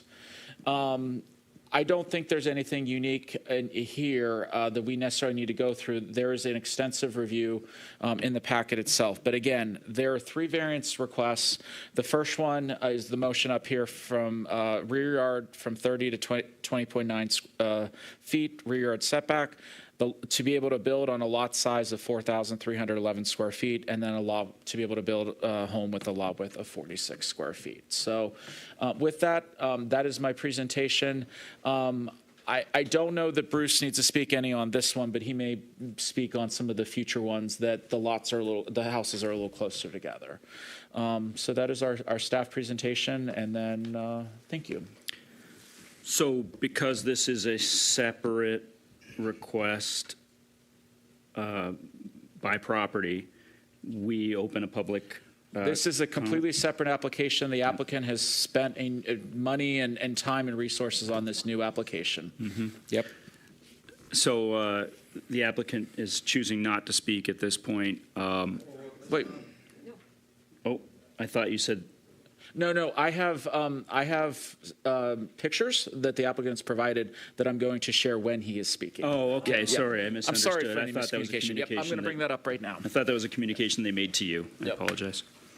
Yes, no. Please speak. My name's Tony Cook. I'm also with Creek Valley Properties. One of the things that I wanted to talk about was in terms of the lot being considered to be buildable. It's basically the dimensions, and we've talked about it from a rear yard setback being at the 10 feet, but the front yard setback is 25 feet, and so we've met that on all of them. One of the things that gets really interesting is, do you meet the rear yard or the front yard on lots that are typically just extremely narrow? They're much narrower. When we looked at the PUD, the minimum for a PUD is 5 acres, so that wasn't something that we could do on these properties when we began to look at what are the possibilities. The other part that, in terms of the fire safety, the reason that the fire department has signed off on it is because in the building code, because when you're under a certain number of feet, that being 3, you have to use masonry siding, which has a 1-hour fire rating. And that is something that we're aware of. The other part is that it's going to require that it be suppressed anywhere that there is a gas. And so that, in this case, that would be the mechanical room, and each of these would be suppressed according to meet the building code. In terms of combining the lots, if we look at that, it doesn't change the width of the lot or the depth of the lot. So that, from that perspective, the homes would have still been in the same spot. And then, but people say, well, you could have turned them the long way. Well, then that's the ugliest side of the home. And so we're not trying to make it look like a park. We're trying to take advantage of the precision building in a factory, but yet at the same time, bring in homes that are going to be affordable, but yet nice on the interiors, as you can see up on the board. And then the garage piece, the reason that comes into play is because when you look at the affordable housing mortgages that are out there, one of the requirements is that you have a garage. And so we could go a different route and go with a carport, but then that goes to the standpoint of now you've got all these things that are outside, the lawnmowers, the other stuff that might go in a garage. And so we just wanted to address that we've listened to the options that were presented to us, but more importantly, we looked at the building code, and then also from the standpoint of when you previously tabled it, all those things were addressed, which is why we came back and said, okay, let's hear what you have to say. And so we've put a lot of effort into meeting the standards that you guys want, not only from the zoning board in terms of the 7 questions, in terms of working with the building department, as well as the planning department. So we appreciate your consideration. Thank you. Any other comments from the applicant?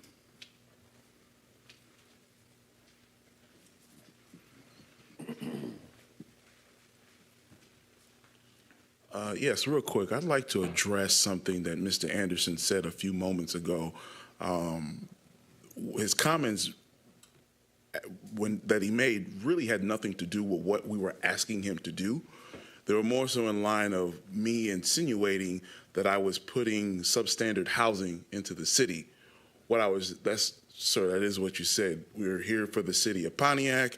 We don't want people bringing things that are not going to be beneficial. When you make that comment, and I don't have an opportunity. If you could speak through the chair. When you make that comment, and I don't have an opportunity to respond, it's almost insinuated the fact that, oh, well, he's bringing substandard housing. So that might not be what he meant, but it was definitely what was implied. We would never bring substandard housing to the city of Pontiac. We're trying to bring new housing. As you know, the city, not just Pontiac, but other cities around Pontiac, the renting has gone up. There's a lot of people who rent in the city. We're trying to create opportunities where people can actually own their own home, and not only when they own it, they walk into equity, day one of owning the home because of the price point that we're going to be selling the homes at.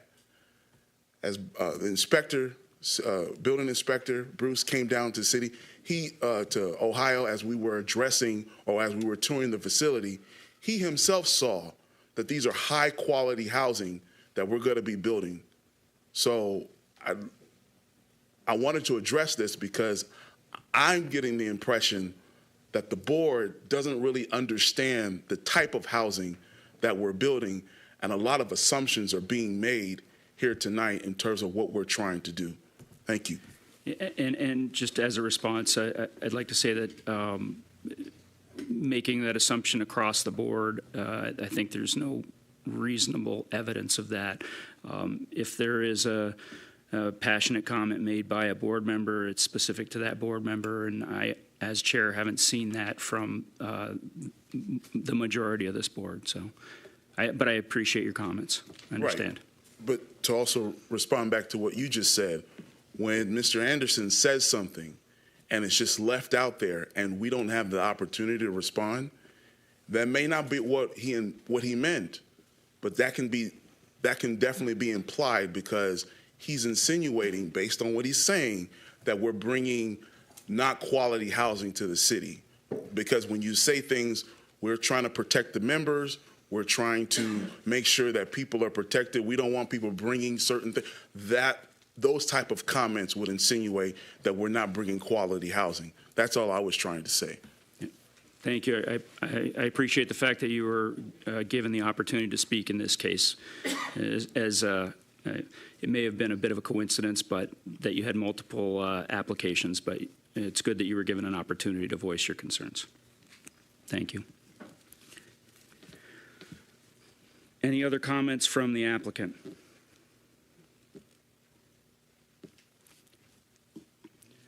So I'd like to open it for public comment. Is there any comment from the public?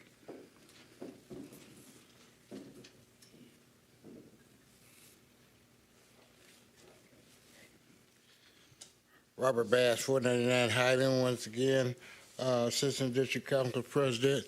Let me be clear. We want affordable housing. We want luxury housing. We want middle-class housing. We want the best of the best.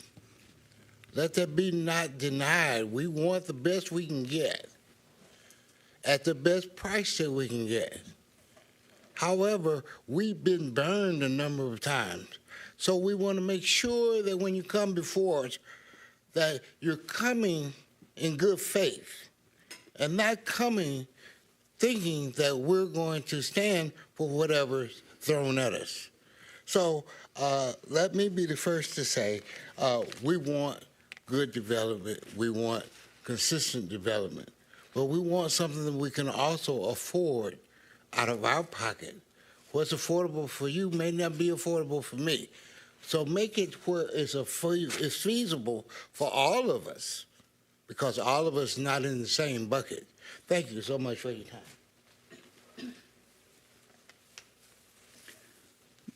Please state your name and address. My name is Gloria Thomas. I live at 25 Harris, River's Edge subdivision behind Walnut. And I have a question that maybe y'all can answer. Are the homes going to be that close together like they are on Walnut? Already 3 homes are there, and they are close. So are they going to be even smaller? Are there going to be similarity?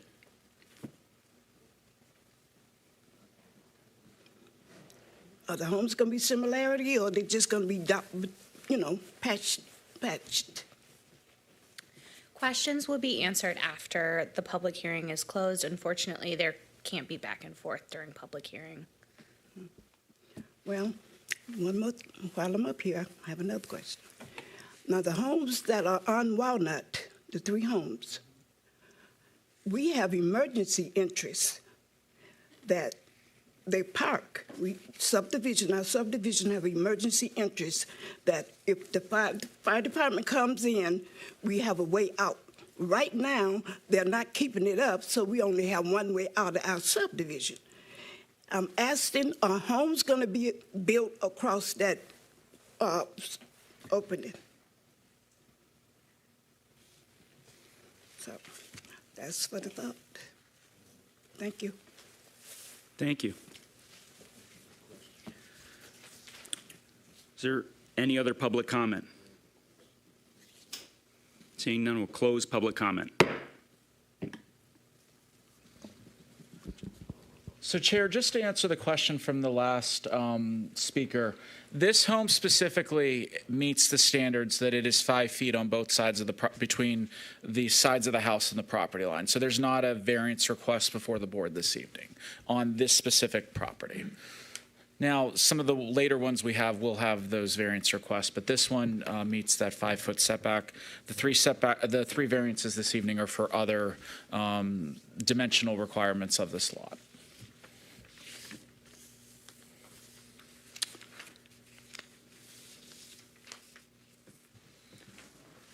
So the request before us is to provide is the first one the rear yard setback? From 30 feet to 20.9 feet. Do we have a motion? I move to approve the dimensional variance to reduce the rear setback from 30 feet to 20.9 feet for a single-family home at 17 Walnut based on the facts and finding in the staff report. Is there support? So we have a motion from Kirkendall, support by Bueno, and discussion on the motion. Seeing none, roll call, please. Commissioner Anderson. Gonna come back to me? All right, Commissioner Burke. No. Commissioner Bavacqua.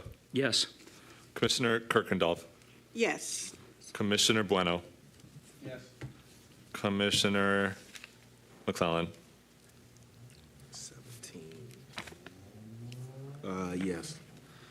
And Commissioner Anderson. This is only a rear setback, right? Yes. Put your mic on. Mike. Mike? Yes, for a rear setback. Motion passes. What was that, 5-1? Yep. Okay, thank you. So the next one is the total lot size from 7,200 square feet to 4,311 square feet.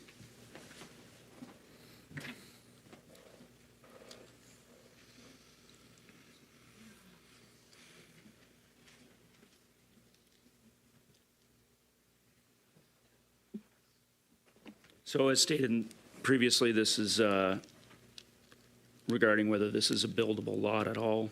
This one is. Oh, I'm sorry. So the motion is, Okay, I move to approve the dimensional variances to reduce the lot size from 7,200 square feet to 4,089 square feet for a single-family home at 17 Walnut based on the facts and finding of the staff report.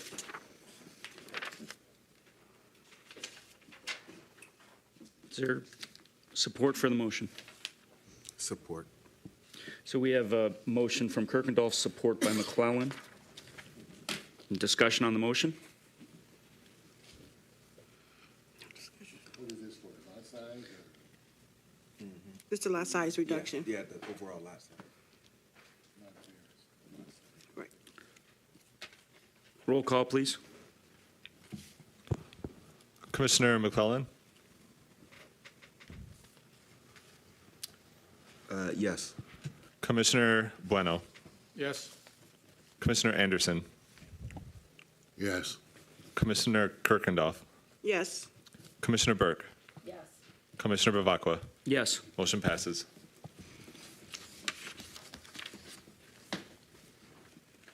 The last one is the lot width reduction from 60 feet to 46 feet.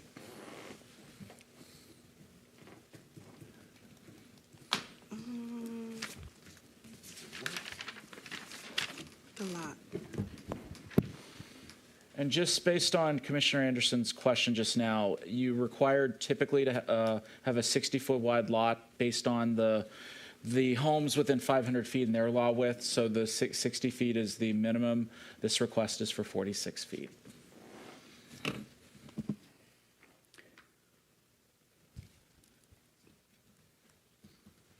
And just for context, I mean, even at 46 feet, this still allows for 5-foot side yard setbacks.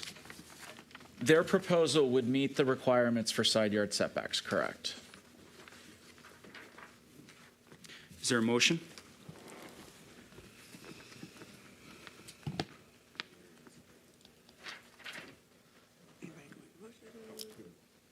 Yeah, I move to approve the dimensional variance to reduce the lot width requirement from 60 feet to 46 feet for the single-family home at 17 Walnut, based on the findings of fact in the staff report.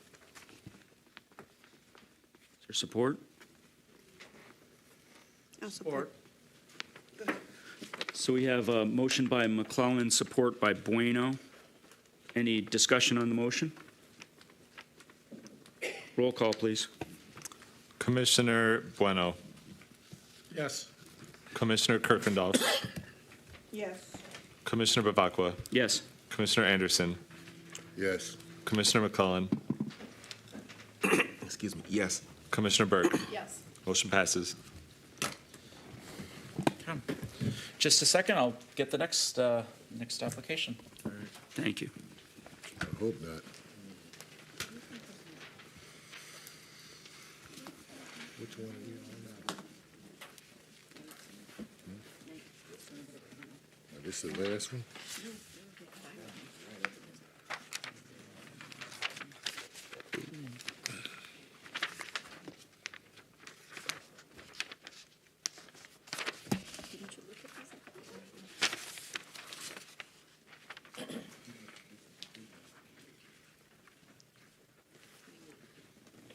Huh? 21. Page 21? Okay, so this is application number 3 from the applicant. Again, it's Justin eBay with Creek Valley Properties. This is at 21 Walnut Street. The zoning district is R1 for this one, so this is more your traditional single-family residential home. There are 4 requests on this one. Rear yard setback at 20.7 feet, side yard setback at 2.5 feet. The lot size is actually a little smaller at 3,746 square feet than 17 Walnut. And then the lot width is from 60 feet to 40 feet. Again, here's the area. Here's the zoning district. I've mentioned this before. Now, due to the 2.5 foot distance to the property line, the applicant is required to do some additional stuff at the building phase just to complete, building and fire safety. This is that photo from 1990. I just want to point out, give me a second here. There was a house here previously, and it was demolished sometime in the 1990s. This, again, is a 1,152 square foot home. The minimum requirement here is 1,200 square feet. The project area encompasses 2.3 acres, but that's for the entire 6 properties and whatnot. We've discussed that. So let's just highlight the overall dimensions here. This is the rear yard setback at 20.8. The applicant is providing a 2.5 foot setback to the north to 17. Now there is an 4 foot, I believe it's a 4 foot 4 foot 4 inch from the property line to the house on this side. So this is where the garage is.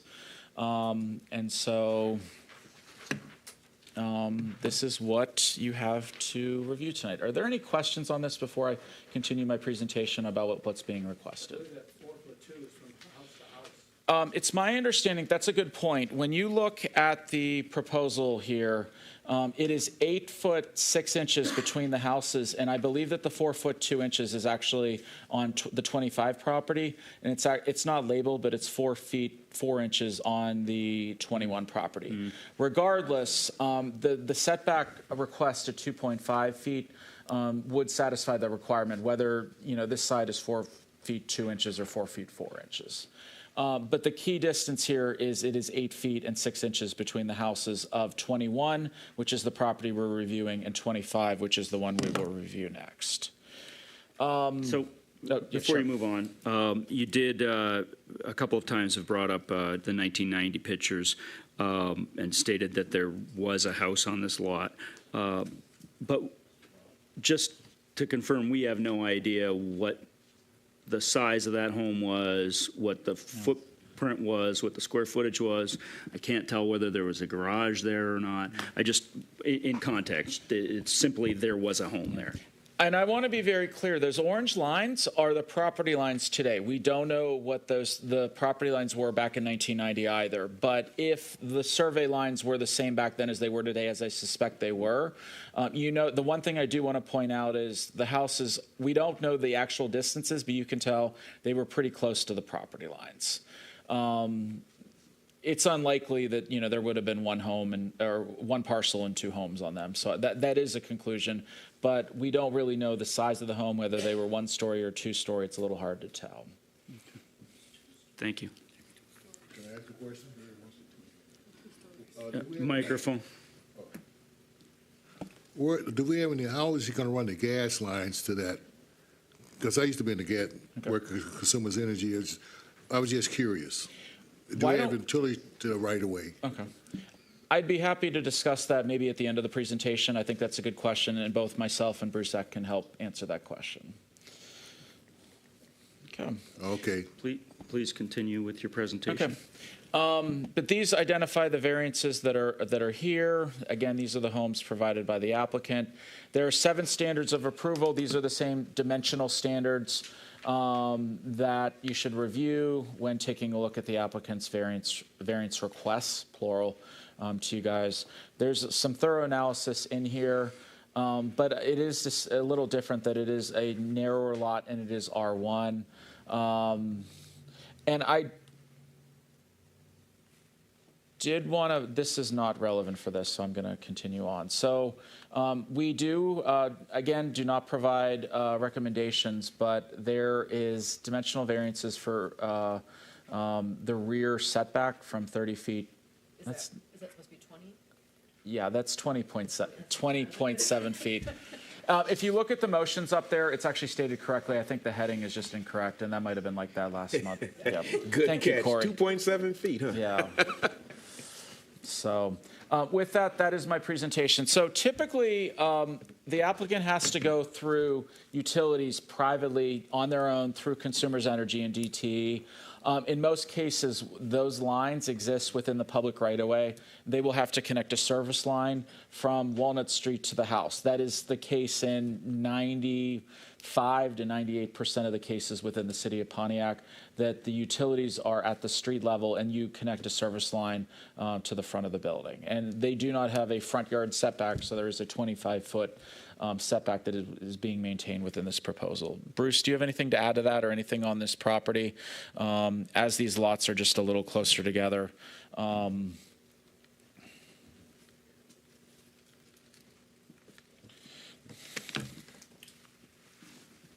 So really what I talked about earlier was when it comes to the 5-foot setback, you have distances below 3 foot, requires in the building code that they be sprinkled, that they have a 1-hour fire rating on the outside walls. But based on the building requirements, if they meet those requirements, they're allowed to pull a building permit. So I just want to make it very clear that when you have a sprinkled building and you have 6 foot from the other house, you can actually have a 0 lot line. So, that's based on the building code. It's not the zoning ordinance. It's the building code. And it's for the minimum fire rating. I don't make the rules. I know some people may think it's, not, too close or not far enough or whatever, but again, I have to go by what the recorded code is, and it does comply with the Michigan 2015 residential code if they do those things. So the minimum requirement is 5 foot. Anything below 5 foot, there's some additional things in the building code, but the applicant, we've discussed that with the applicant, and that's up to them to meet those requirements to obtain their building permit. But the building permit would not be required to be issued unless those things were completed. So that's what I have to say. Any questions on that? Yep. Mr. Anderson, did you want to ask your question at this point regarding the gas lines? Oh, did Mark? Oh, okay. I think he's answered the gas lines have to go in the front, right? Correct, yeah. There's typically easement lines that for all utilities when it comes to water and sewer. So WRC, Oakland County Resource Commission, they would have the connection at the street, and then on the private sector, they would get their own plumber, pull a permit through our department for the connection on the private side. Yeah, because, can I say this? The reason I was concerned is because those gas meters vent. And if you got them up to the side in closed spaces, they can go into somebody else's house, because they have to have somewhere they got a regulator that puts it out when it's overpressurized. We got 50 pounds of pressure going to the house, which breaks it down to 3 pounds of pressure. So I was just concerned about that. Yeah, all of those requirements, when it comes to all the utilities, they always try to find the safest location, for those utilities. And the brick, with the closest, they have to have the fire retardant brick wall and all this kind of stuff in order for them to build that close, right? Well, it's not it wouldn't say brick because it's based on what the standard building material is, and they have to meet a 1 hour fire rating. So a 1 hour fire rating for the clad materials on the outside of the wall, that includes the trim, the underside of the soffit. They can't have any soffit on that side because you could bring in, flames or whatever. But all those things would have to be met to be under 3 foot.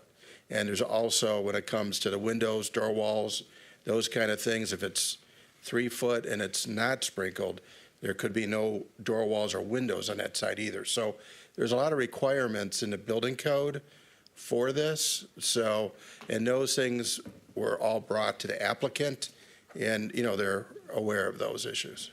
Are they agreed to do that?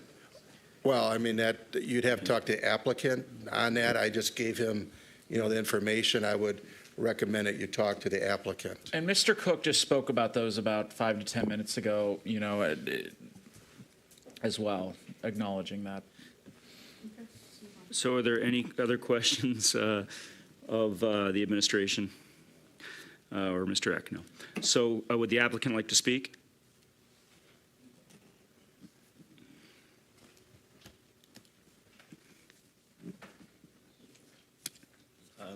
Yeah, thank you again. Just, the other piece is about, the brick versus masonry. And there are certain things in building codes that we have agreed to do, which is why we brought, again, back the application the way it was, because I can respect totally the fire ratings. I was a fireman for 18 years, and so I get those kinds of things from a safety standpoint. And so to move forward and not meet the standards even if we got a building permit and we didn't meet the standards, we wouldn't get a certificate of occupancy, which means that we can't allow someone to move into the home. And so to start the process, we're going to see it all the way through, because if it doesn't, if we can't sell it, it makes no sense to start it. And again, there was a question asked earlier about the size of the home. It's 1,152 square feet, which is, again, it's that size because of the dimensions of the lot, and that's what we are really confined by. And so we want to do this, and it's a quality product, but it's just a matter of how do we take that and meet the dimensions of a narrow lot of being 40 feet, because typically the lots we're dealing with are 50 feet wide. So, thank you. Any further comments from the applicant? Seeing none, we'll open,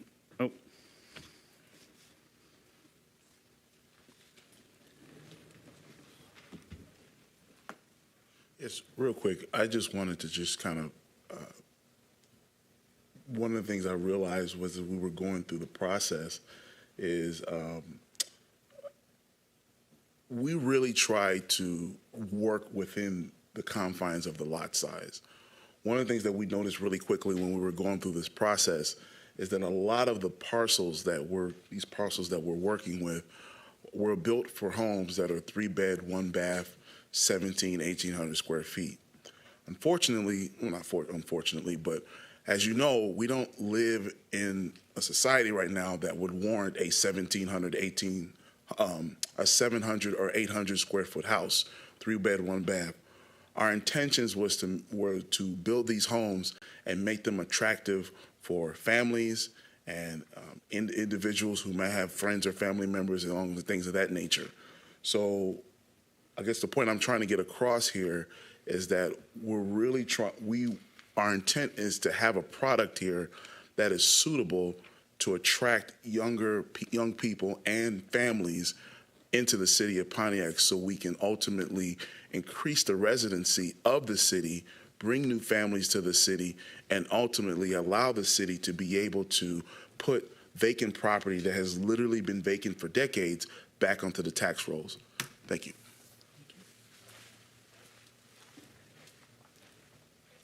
seeing no further comment from the applicant, I'll open public hearing. Is there any public comment? We'll close public comment.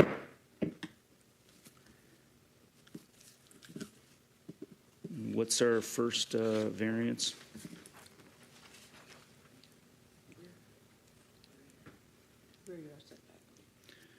Is there a motion? We're getting good at this now, so. I'll make a motion to grant the reduction of the rear setback from 30 feet to 27 feet. Is there support?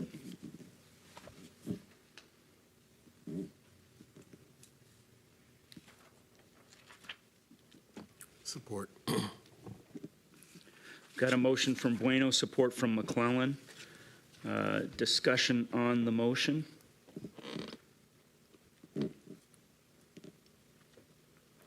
So this is rear setback, right? This is rear setback. All right, so roll call, please. Commissioner Anderson.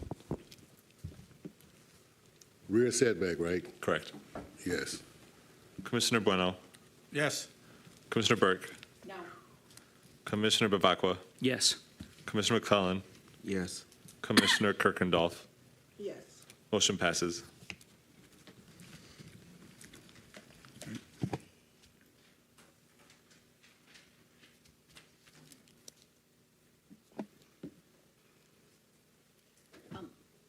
I'll make this motion.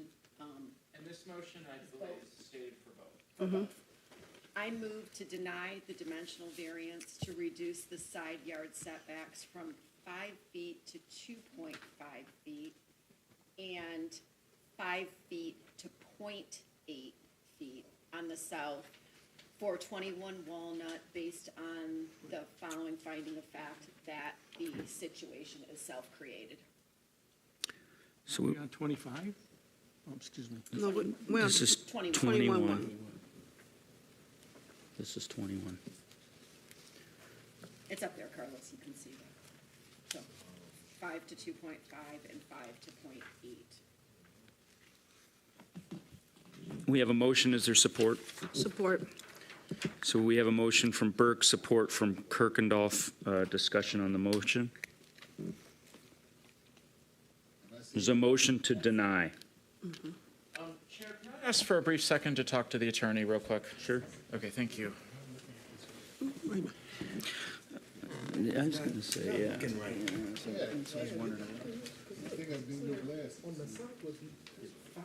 I was going to.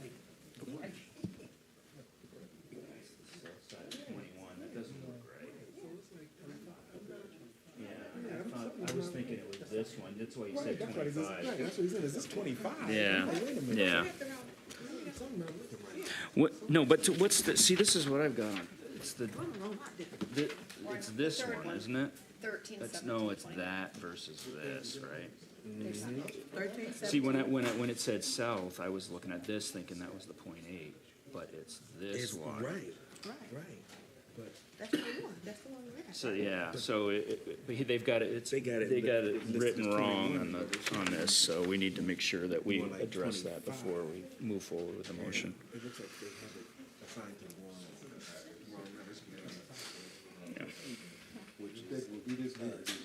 Well, there's a lot of information, and it looks like it just might, they have the numbers reversed.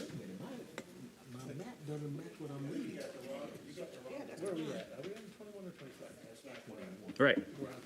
Well, it's north side 21, that's the short side.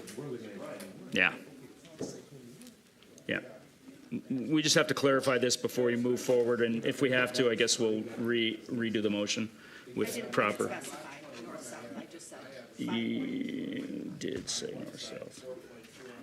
You So, did, I think. so this one says from 5 We'll figure it out, feet and we may have 25 to just feet on the readdress north it. side, yeah. 2 on the north side, she just said read that way. I'll just restate it just for safety. Yeah. Yeah. So So, let's Chair, clarify what we're looking at. Restate just for safety, Sure. if that's okay. And then I'll say something after the motion if I can. So just for safety, we're going to restate this one. So I move to deny the dimensional variance to reduce the side yard setbacks from 5 feet to 2.5 and 5 feet to .8 for 21 Walnut based on the finding of fact that this is a self-created situation. And do we have support for that motion? Yes. Okay. So I would like to say two things about the motion. Number one, 0.8 feet was not on the agenda tonight. However, we did publicly advertise that correctly. I did talk to the attorney. It has been advertised as 0.8 feet. There's no issues with that. We just want to reflect that the motion tonight is for 0.8, so we thank you. I think there was one mistake, and that is that the 0.8 is on the north side adjacent to, and the 2.5 is on the south. Okay. I removed the Okay. Yep. And frankly, the 0.8 is only the important one here because the applicant is showing, now, we can do a 2.5-foot setback to give them flexibility, but, if you notice right here, there is 8 feet 6 inches right here. And, I would, if the setback would be approved at 2 feet, I think that would be, give them flexibility for that, but our assumption was that it'd be more than 4.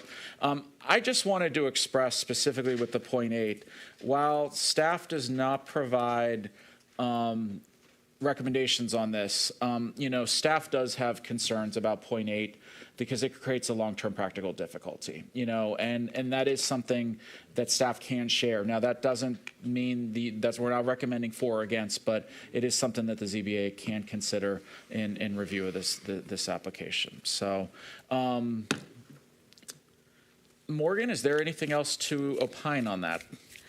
Yeah, I would say that technically these are two different variance requests. One is a variance from 5 to 2.5. One is a variance from 5 to 0.8. There's nothing wrong with the way that you guys have done the motion. If you would like to proceed, if everyone on this commission feels comfortable with proceeding with those under one motion, you absolutely can. But you'd also be well within your right to consider those motions separately if you would like to. Where's the application? Thank you. Okay, so to revisit was a motion by Burke and supported by Bueno. Right? Motion to deny. So can we ask for just a quick second? The applicant has asked us, they're not aware of 0.8 feet, but I want to go back to the original application.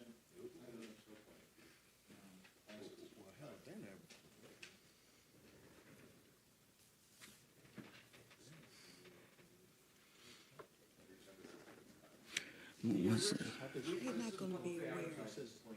Your original plan was 0.8 feet, so maybe not tonight, but later.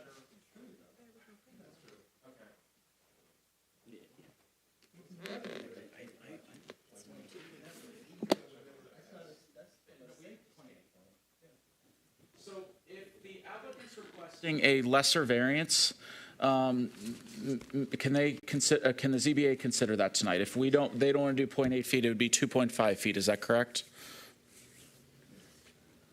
2.5 is all that's shown on the plans. They don't need it. Yeah. Okay. Okay. Yeah, absolutely. The ZBA can consider that oral motion by the applicant. So we would need a amendment to the motion or revision to the motion to, Whoever made that motion, and then the seconder would have to agree with it. so the amendment would be to have a 2.5 request on both sides, Or just the side yard setback of 2.5. That's a side yard setback of 2.5. I have a question. On the back of the lot between 17 and 21, you have 9'9" dimension, and then there's a dimension of 7'6" to the front of the garage to the property line, and then you have a dimension of 2'6" from the property line to the corner of the house. So it seems like 2'3" would be the minimum, or the least. Closer to the microphone, please. Seems like the 2'3" dimension would be the minimum what they're showing there, looking at the plot plan. Yeah. Well, that's different than this one. It says 8. Well, this is the big one. Well, we're at 21, right? Yeah. So it says 9'9" to here. Mm-hmm.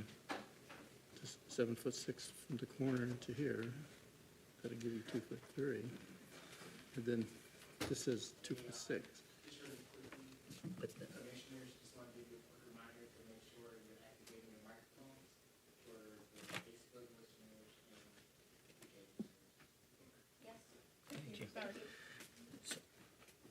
so there's only 2 foot. Right. So there's no room to, so it's 2'3" and 2'1", isn't it? 4'2". These must be skewed somehow. But they can't be. These are both 40-foot lots. The request on the site plans is 2 feet 6 inches off the property line. Well, actually, between 17 and 21, I think what Commissioner Bueno is saying, it's actually 2 feet 3 inches, because it's 7'6" from the adjacent property to the property line, and that is, I know it's cut off there, but it's 9 feet 9 inches, so the difference in the two is 2 feet 3 inches. I don't know if that I'm going to ask the applicant if I may. Does it matter the 2 feet 3 inches, 2 feet 5 inches in your request?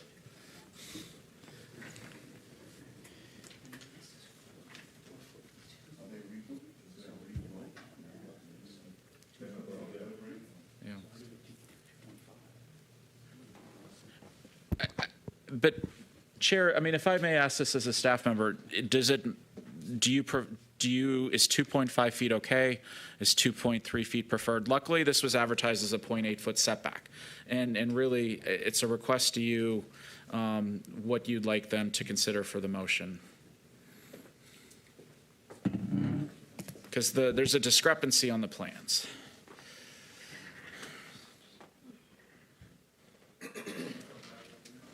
Sure. I mean, as long as the chair's okay with it. Yeah. The applicants asked for a second just to confer, if they want 2 feet 3 inches or 2 feet 5 inches, or 6 inches, excuse me.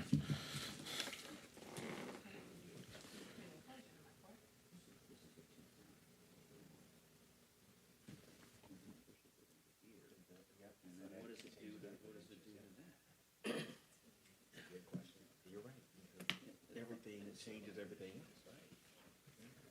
Yeah. Yeah, that's, yeah.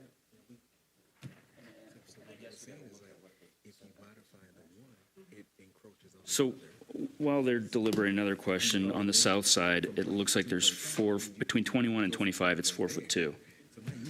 Now, in theory, if you split that, you got 2'1", not 2'5". But if you go 2'5", then you're down to, I don't know what's the north side 25 request? The north side is really where the variance is because it is. No, I'm talking about for 25. Because if you're going to go 2'5", you only have 4'2". If you go 2'5", you're more that you're leaving what, 1 something? I mean, They're showing 8 feet 6 inches, and that 4 foot. oh, the 4'2" is confusing me. It's that because the drawing shows from point to point, and it's misdrawn. Oh, I keep looking at that, thinking, but it's 8. You're right. I apologize. It's the 8. We're going to work harder with future applicants to have cleaner plans, but did just clear this up. Yeah. No, I know we already Yeah. addressed that, but then you get talking and you start looking at things moving, and I'm trying to readdress that, and the 4'2" up there as the distance, which isn't correct. Okay. Their request is 2 feet 5 inches for the side yard setback. So you only really need 1 distance for that. Yep. Okay. All right, so I'll restate. Can you put the motion?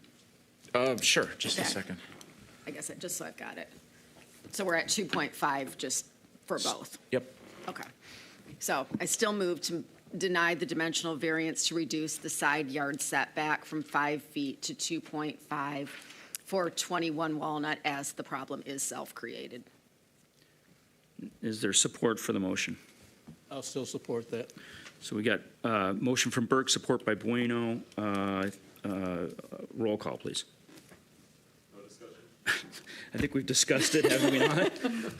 Commissioner Kirkendall. What are we doing? I'm sorry. It's a motion to deny. Yes. Sorry. Commissioner Anderson. Yes. Motion to deny. Commissioner McClellan. Yes. Commissioner Bueno. Yes. Commissioner Burke. Yes. Commissioner Bavacqua. Yes. Motion passes. The third variance is a lot size reduction to be able to build a house from 7,200 square feet to 3,746 square feet.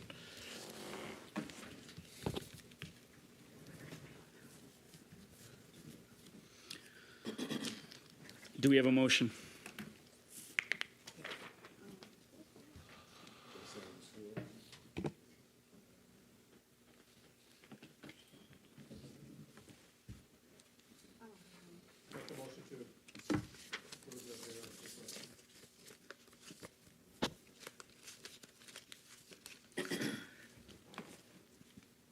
Is there support?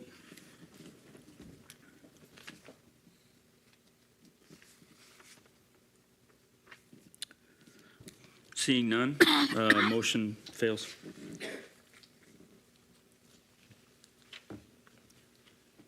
As we discussed earlier, might be best practice for us to make a motion in the negative.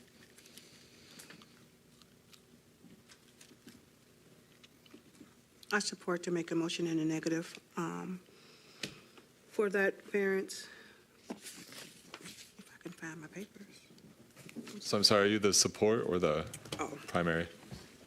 No, that was a motion to, in a negative for me, for the 21 Walnut, for the, I can't see that far, y'all, I'm sorry. The lot reduction from the 7,200 square feet to 3,746 square feet.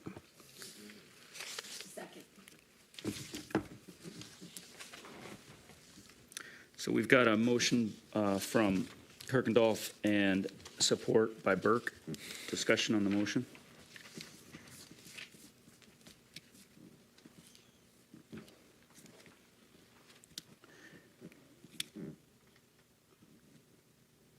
I guess I'd like to ask the attorney a question.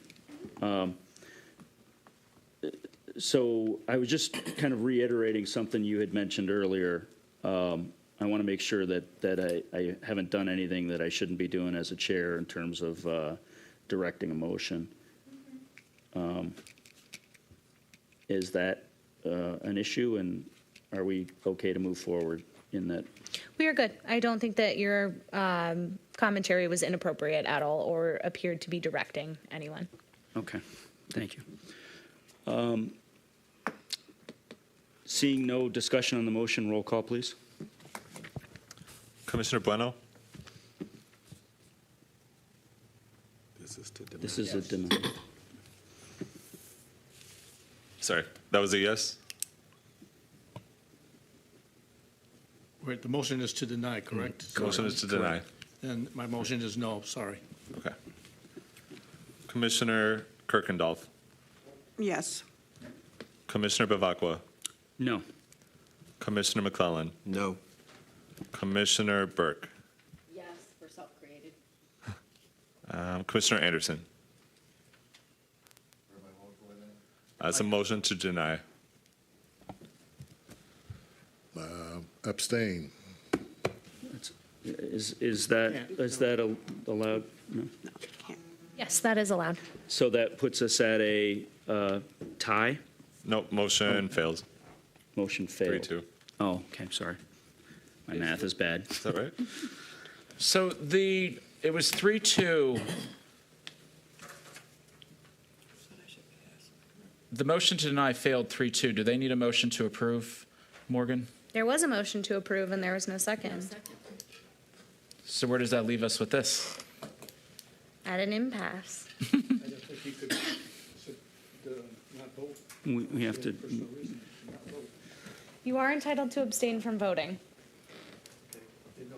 Unfortunately, yes. Also, the reason that you couldn't vote on it. You're here to vote. True, but you can abstain from voting. At this point, we have no action. So obviously, it's not granted, but there was a motion to deny and that motion failed. So we don't have a decision as to what is happening with this variance. If someone would like to move to approve, we can reconsider that. Or you can choose to find that the board has spoken through its motions and that currently there is no action being taken on this. If that's the case, then the applicant can seek to have that variance, that specific one, the lot size one, heard at a later time. so those are the options in front of the board. Is there another request for motion to approve? Or not? Yeah, I'll move. I'll move to approve the dimensional variance to reduce the minimum lot size from 7,200 to 3,746 square feet to allow for the single-family home at 21 Wall Street. And is there a second? So we have a motion from McClellan, support by Bueno, and discussion on the motion. If it would be good if you had some thoughts on this, if you would express them at this point. Anybody have anything they'd like to discuss? So this is from 7 to 3, right? To 3,000. So maybe they can have more room to build, more room between the houses. That's different. Anybody like to make any other comments or have any other discussion on the motion before voting? I just want to again state, I think we would be setting a very dangerous precedent to take that lot size and literally cut it in half at 3746 and allowing that. And I would reiterate again that this would be, could be considered self-created, so, as we go to vote. Any other discussion? All right, roll call, please. Commissioner Burke, Again, negative as it's self-created. Commissioner McClellan, No. Commissioner Kirkendall, No. Commissioner Bueno, Commissioner Bavacqua, Yes. Commissioner Anderson, No. motion fails.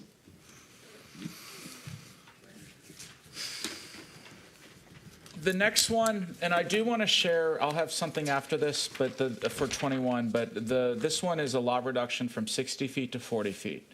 There are some neighborhoods that 40 feet is the requirement, but this one is 60 based on the homes within 500 feet. So if there's any questions, please let staff know.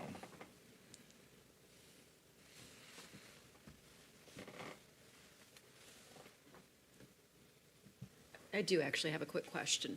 So because this particular parcel is considered R1, right? Yes. This one is R1, and we have approved 40-foot set, or 40-foot lot width for R1 in the past, I believe. So currently, the standard is actually mixed. It's anywhere between 40 and 60 feet in the zoning code, and it's based on everything within 500 feet.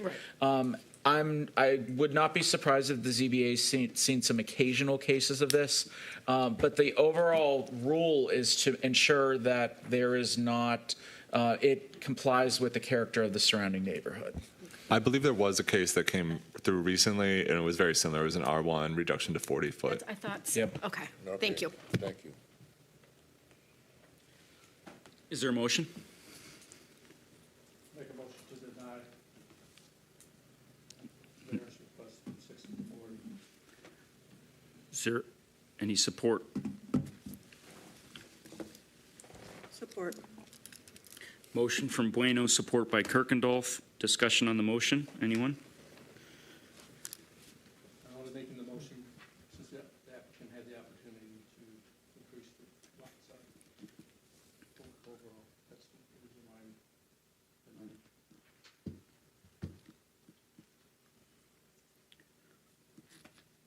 I'm. Any other thoughts, discussion on the motion?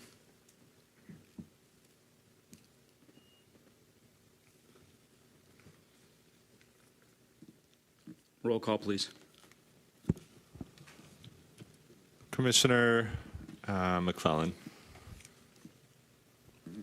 Yes. Commissioner Burke, No. Commissioner Kirkendall, No. Commissioner Bueno, You have to deny. Commissioner Anderson, No. Commissioner Bavacqua.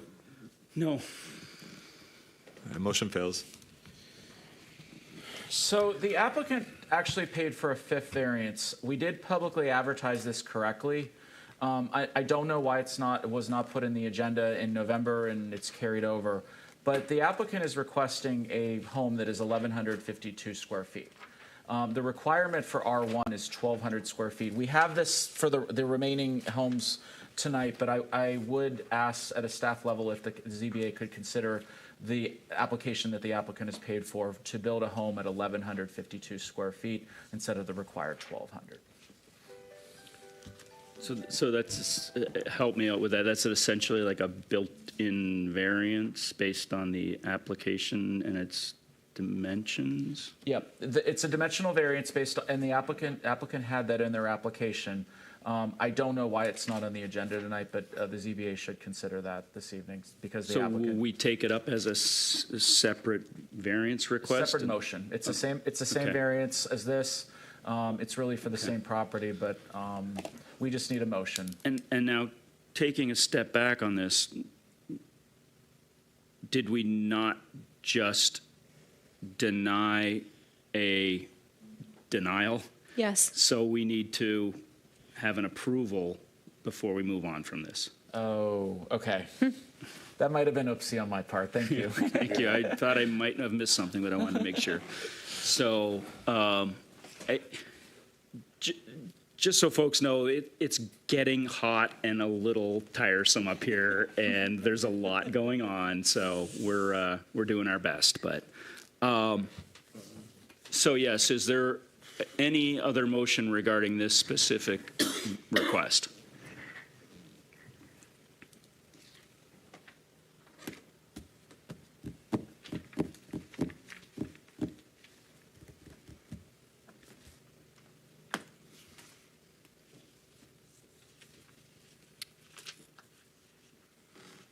Are we choosing to not address this? So I just want to request? make sure we're all on the same page here. So basically, to move forward with the variance for the square footage from 1,200 to 1,152, we have to have approval on the width from 60 to 40 to allow the 1,152.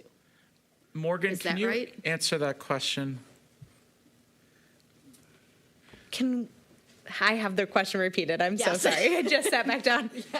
Okay, so this motion was just denied going from 60 to 40. Correct.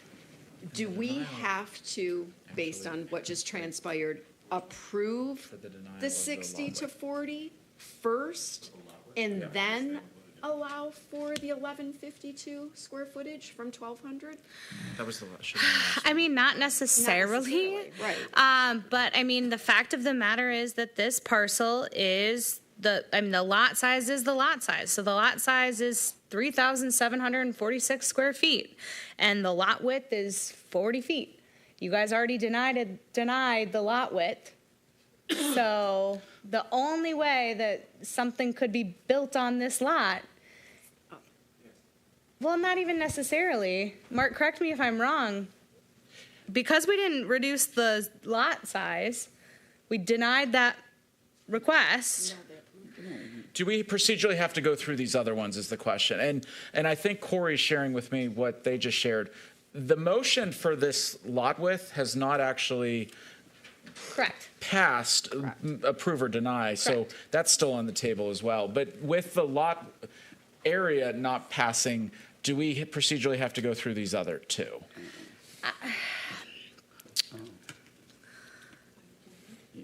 Technically, yes, because the applicant has the right to have all of the variances heard. The applicant can choose to withdraw those requests, but there are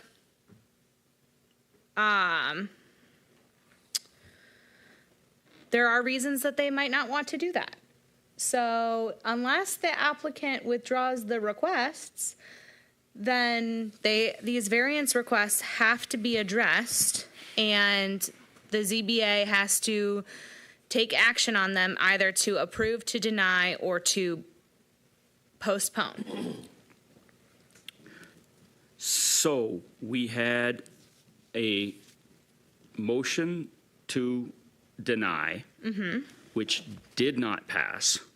So our option is to make a motion to approve or make a motion to postpone. Correct. On this specific request on the width reduction. So do we have a motion to approve or postpone? I'd like to make a comment regarding the 40-foot we have looked at 40-foot lots in the past. For those particular cases that we have looked at, those lots are always landlocked.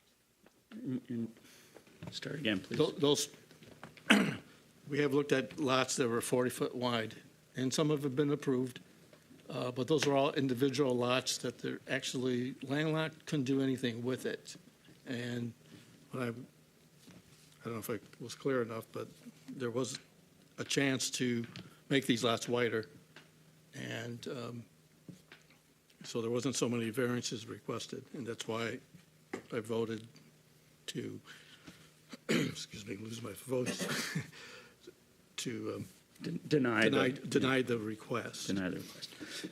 So it's not like we've given a lot of 40-foot approvals, but they've always been special circumstances of individual lots. And not necessarily self-created, I guess is what you're trying to say. Right. Okay. There wasn't nothing they could do. It was it. Okay. So is there a motion to approve or postpone? We need to do one or the other.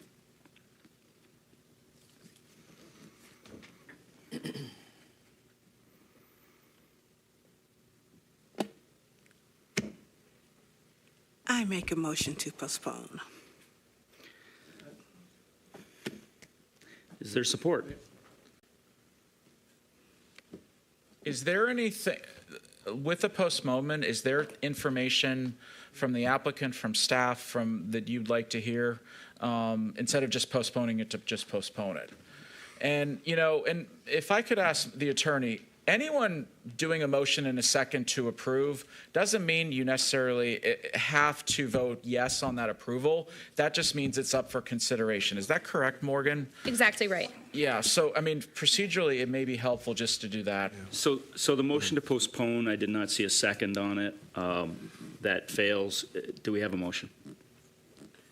And we're still on this 60 to 40, right?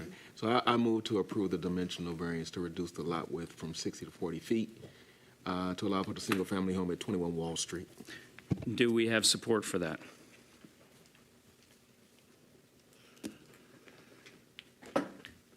I'll support. So we have a motion from McClellan, support by Burke, and discussion on the motion, or have we beat this one enough? Okay, can we roll call, please? Commissioner Burke. No. Commissioner Anderson. Yes. Commissioner Bueno. No. Commissioner McClellan. No. Commissioner Kirkendall. No. Commissioner Bavacqua. No. Motion fails.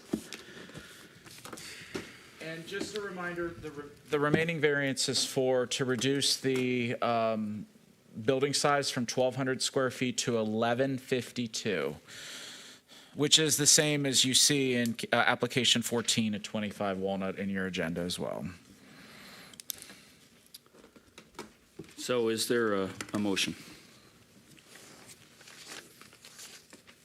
We're on 25.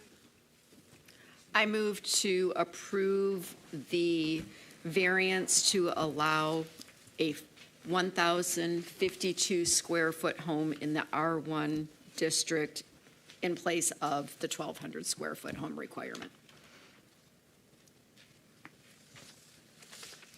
at 21 Walnut. I guess I should say that. We have a motion from Burke, support by Bueno. Discussion on the motion. Roll call, please.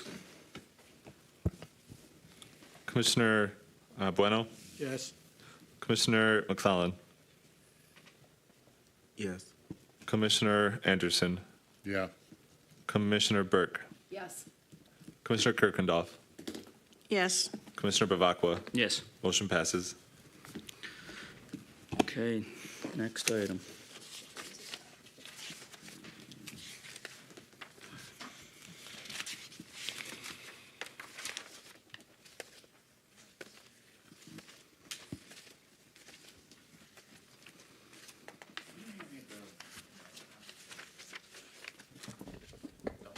Which one we on?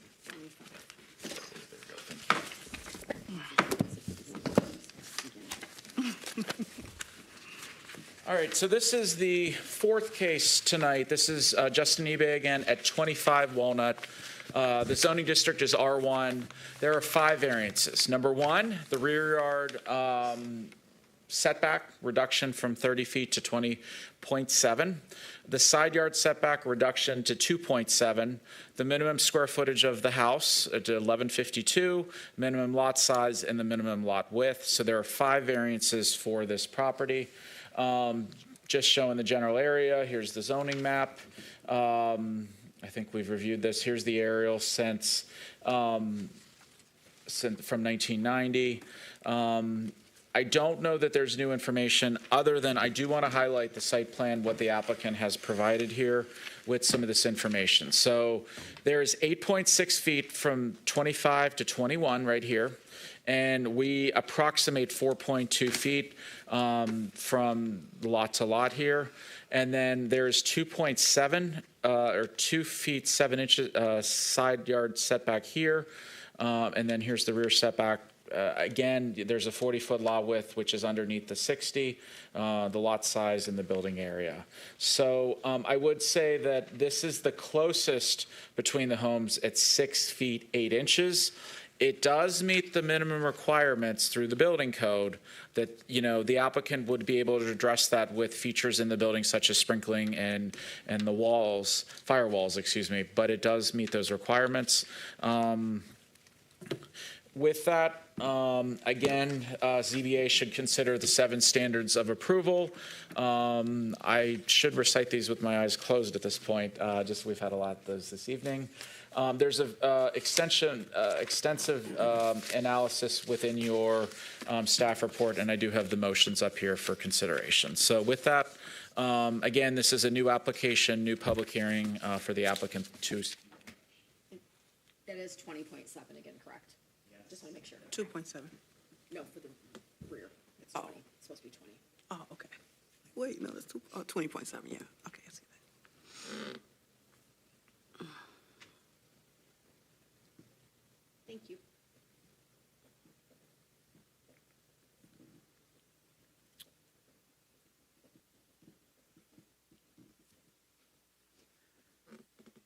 Do we have a motion?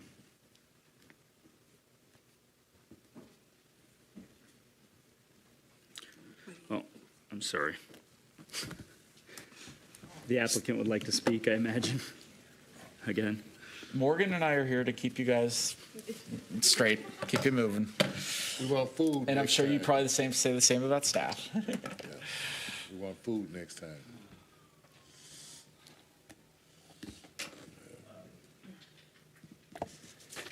Just want to say in reference to this 125, we knew this one was going to be a bit of a challenge, but the one prior to this 21, which you've in essence denied, puts us in kind of this pattern where there will not be a house on the previous lot. So that would allow us to then manipulate this, because if you own the adjacent property, then there are certain things that you're allowed to do in terms of encroachment, not encroachment, but adjusting the location of the home. And so I just wanted to remind you kind of where we are in the tally is 13 in essence was denied, 17 was approved, 21 was denied. And so we're at 25 now. So I guess if I could ask a question of you, and if you could hit the mic.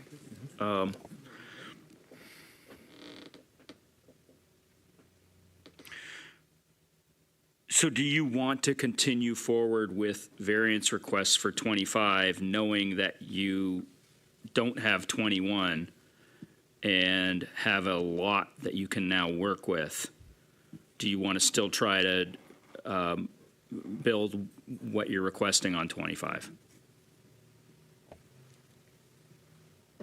In theory, you could adjust, build a larger unit on a double lot. No, that puts us back to where we are right now. So that's part of the problem is that you're denying the depth. And if you deny the depth, then it doesn't matter how many that are combined. So that's part of the issue with where we are.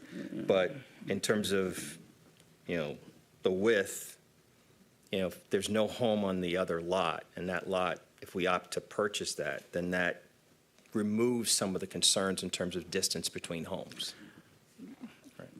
Right. Okay. Yeah.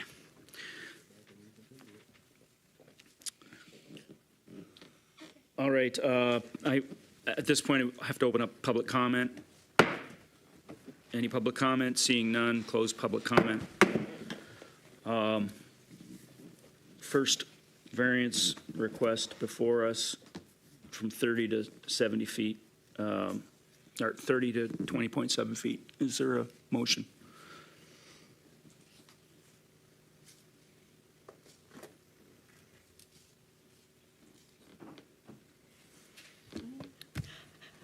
I move to deny the dimensional variance to reduce the rear yard setback from 30 to 20.7 feet to allow for a single home at 25 Walnut due to the fact that the situation is self-created. Is there support? Support.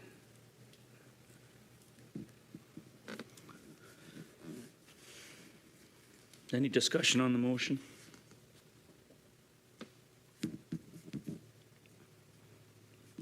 Roll call, please. Bueno.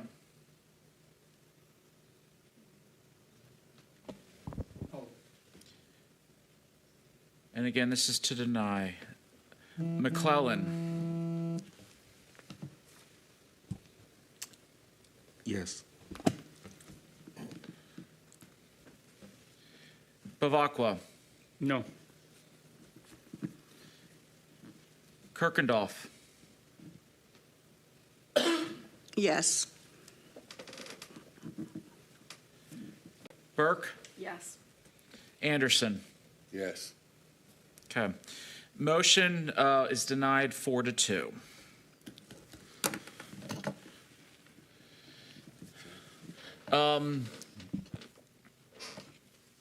This is incorrect. It should be 2.7 feet. I can make that change real quickly. On both, or is it 2.5 and 2.7? for the entire Both.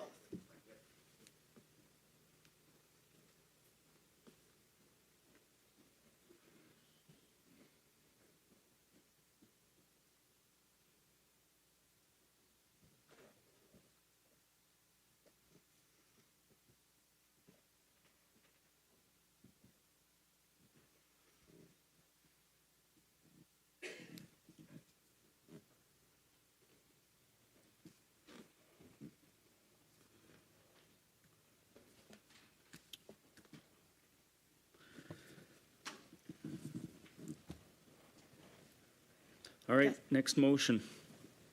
Do we have a motion to approve or deny? I'll make the motion again. I move to deny the dimensional variance to reduce the side yard setbacks from 5 feet to 2.7 at 25 Walnut based on the fact that this is a self-created problem. And is there support? Support. So we have a motion from Burke, support by Bueno. Do we have any discussion on the motion?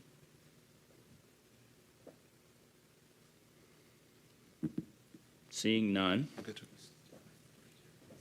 Roll call, please. Commissioner Anderson. Motion to deny. Motion to deny. Is that a yes or a no? What's How would I answer that? It'd be yes to deny. Yes to deny. Commissioner Bueno? Yes to deny. Commissioner Kirkendall? Yes. Commissioner Bavacqua? Yes. Commissioner McClellan? Yes. Commissioner Burke? Yes.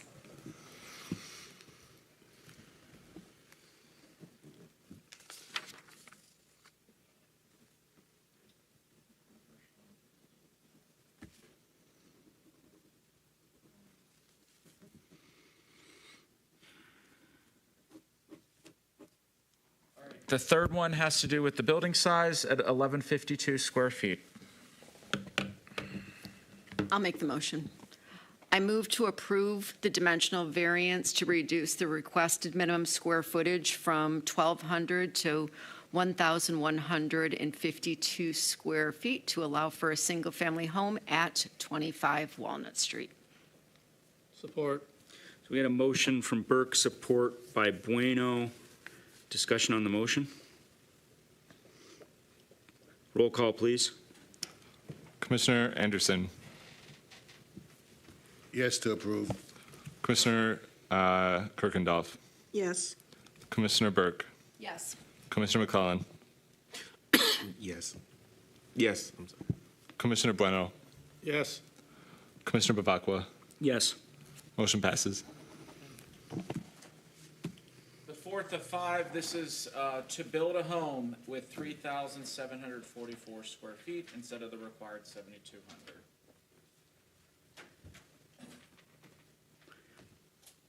Is there a motion?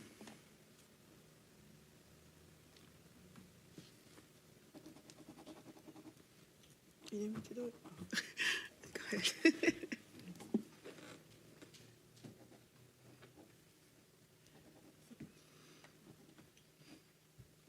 I move to approve the dimensional variance to reduce the lot size from 7,200 square feet to 3,748 for a single-family home at 25 Walnut. Support. All right. Discussion on the motion, and is there anyone that would like to discuss any reasons why they would support or deny this in their vote? I'll go back to my same self-created. Okay. Any other discussion? Roll call, please. Commissioner Burke, No. Commissioner Kirkendall, No. Commissioner Bavacqua, Yes. Commissioner Anderson, Yes. Commissioner Bueno, Yes. Commissioner McClellan, Excuse me. No. Is that all right, it's a tie. tie? Really? But that was a motion to approve, correct? Yes, that was. Right. Oh, I see. Right. Oh, okay. And again, Exactly. it's recommended if the ZBA to consider motions to approve for that reason. Yeah, that's right. Okay. All right. The Next. fifth one is lot width from 60 feet to 40 feet.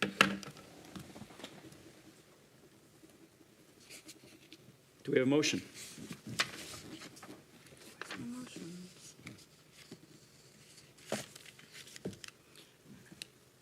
I move to approve the dimension variances to reduce the lot width from 60 feet to 40 feet for a single-family home at 25 Walnut based on the findings of the facts with the staff report. Is there support? Second. So we have a motion from Kirkendall, support by Burke, and discussion on the motion. Any reason why you may approve or vote against this motion?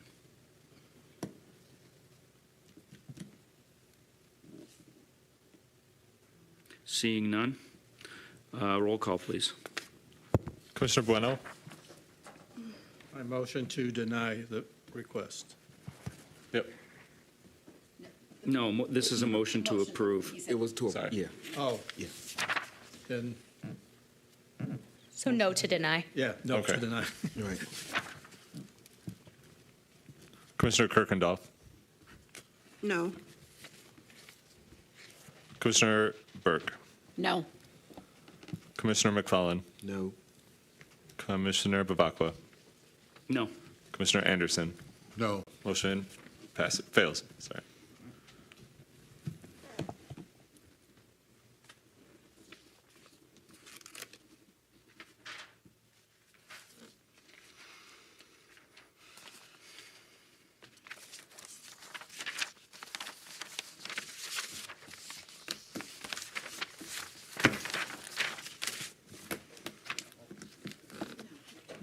to.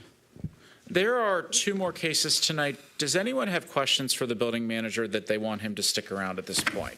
No. I think they've all been addressed at They all this been point. addressed. Yeah, I think we're, Okay. I think We we're thank good him with- for coming tonight just as We a subject appreciate matter expert for the applicant and the board. Okay, so we're good to continue? Okay. This is for 29 Walnut Street. It is R1. There are 5 variances requested. It is a rear yard setback, a side yard setback, the same distance as 20.6 feet, 2.7 feet. The minimum square footage of the building to 1152, the minimum lot size to 3,741 square feet, and the minimum lot width for 40 feet. This is showing the aerial photo of the site. Again, this is R1 zoning.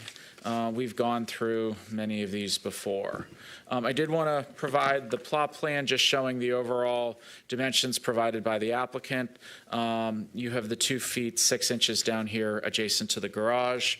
And you have what we believe is 4.2 feet up here adjacent to 29 Walnut. So these were provided by the applicant. These are the 7 standards of approval you want to consider. And then the analysis, is something to review, and there's more in-depth analysis within your staff report. So the first, actually, before we get to the motions, you need to open up to the applicant and have a public hearing. Thank you.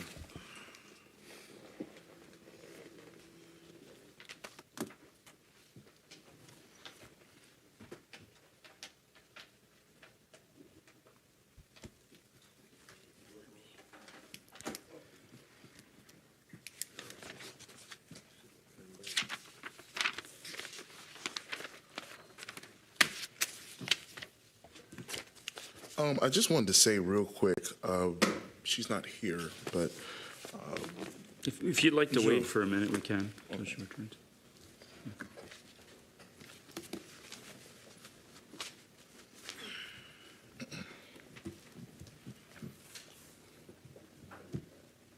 And do please try to address everything through the chair. Okay. So one of the things I'm noticing a trend is a lot of the denials are coming from what you guys call self-inflicted, or I've got the language that you guys use, self-created. I don't agree with that, only from the standpoint of we did our best to try to work within the parameters of the lots, okay? What you guys are asking us to do by these several denials is for us to build a house that's 700, 800, maybe 900 square feet. And that's not conducive to what people want in today's society. So unless you guys are going to change these parcel sizes, the only thing that can be built here are houses that are under 1,000 square feet. And from where we stand, that's not what people want. That's not what the community wants. That's not something families are going to buy in today's economy when it comes to home ownership. They want space, they want a garage, they want decent-sized bedrooms. You can't give them those things based on the sizes of the parcels that you have now. And based on as it stands now, with these parcel sizes, no one's going to buy a home at that size. So, and these are 19 very dated requirements that these are, that the way that it's set up now, these are very dated. So what we were trying to do is, in essence, give the public what they wanted in terms of home ownership. So when you say self-inflicted or self-created, if you will, that's not really accurate. We're doing our best. That's why we're asking for so many variances tonight, because of the limitations that these parcels present. So that's all I have to say. Thank you. And I'll mention that for context, based on what I've heard over the various hearings, is that board members are feeling that there was an opportunity to merge parcels, to change the configuration of the home, perhaps go two-story. I mean, there were different options that a developer could take in order to work within the parameters of the lots or change the parcel sizes. So those are the comments that I've heard. Right, So and they're not just correct. When you say, and I'm just going off what you said, when you say build parcels that are maybe have several levels, or let's go back to the one where you mentioned in terms of changing the lot sizes, that doesn't change the back, as Tony alluded to a while earlier. That doesn't change the setbacks. Again, we're working with parcels that the city has not changed in terms of the ordinances in decades. So from where I'm standing, things have to be changed on you guys' end if you want new housing within the city. Otherwise, you're going to be confined to building houses that are under 1,000 square feet. And again, that's not what people want. If you want new residents, new families, and new people moving into the city, because that's how cities grow, you have to have product that's going to entice them in order to live into the city. And based on as it stands today, you guys are pretty much suggesting the only way we're going to do this is if you build a product that's under 1,000 square feet, and that's not what your residents want. I'm not telling you what I think, I'm telling you what I know, because I have to go around and talk to people in terms of the type of housing, not just the people that live in Pontiac, but people who work in Pontiac that drive from other cities to go work at a United Wholesale, who work at an Amazon, who work at a Lee's Industries and various other companies. This is the feedback we're getting from them. They're not going to buy a house that's under 1,000 square feet. And as you have it today, that's what we're confined to build. So these variances are just like, these aren't just variances that we just pulled out of the air. I had to put them on there because we're trying to work within these parameters. And in my opinion, if this doesn't change, you guys are going to be looking back in 12 months and you don't have any new housing. You'll have rentals, of course. You'll have apartments, you'll have all those things, but you won't drive what needs to be driven in this city, which we believe and what we've studied is home ownership. People want to own their own homes. And in order to want to do that, they have to have product that they're actually going to buy. Thank you. Thank you for your opinions.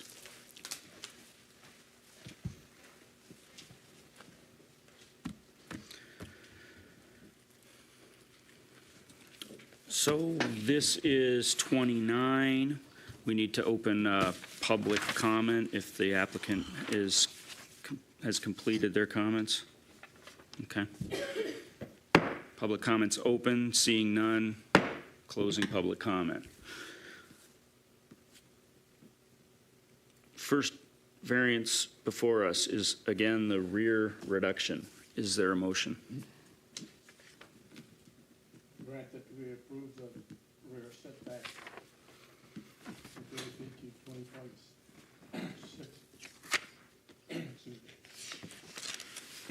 Based on the restrictions of a lot. Can you speak louder? We cannot hear if that's a positive. I'm sorry, I got it. Request number one to approve the rear setback to 20.6 feet in lieu of the 30-foot requirement due to the condition of the existing lot depth. Is there support for the motion? Support. So we've got a motion by Bueno, support by McClellan. Discussion on the motion. Seeing none, roll call, please. Commissioner McClellan? Yes. Commissioner Bueno? Yes. Commissioner Kirkendall? Yes. Commissioner Bavacqua? Yes. Commissioner Burke? No. Commissioner Anderson? Yes. Motion passes.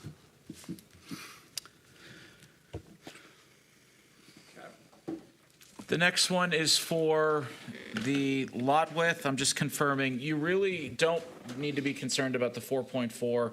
It's just the 2.7 feet is what needs to be considered. Side yard setback at 2.7 feet.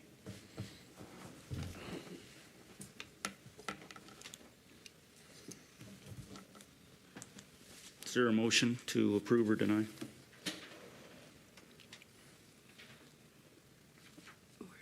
Question, This is 29. just a question.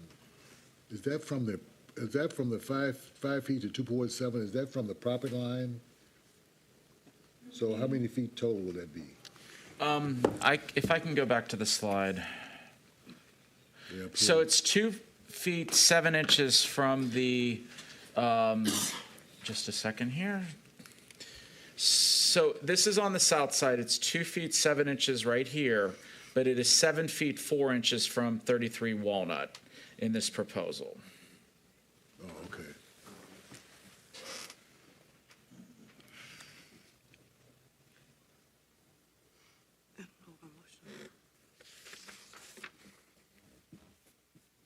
Is there a motion?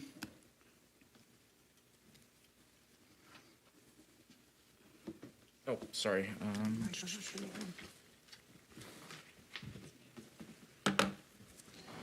Again, just the 2.7 is relevant here.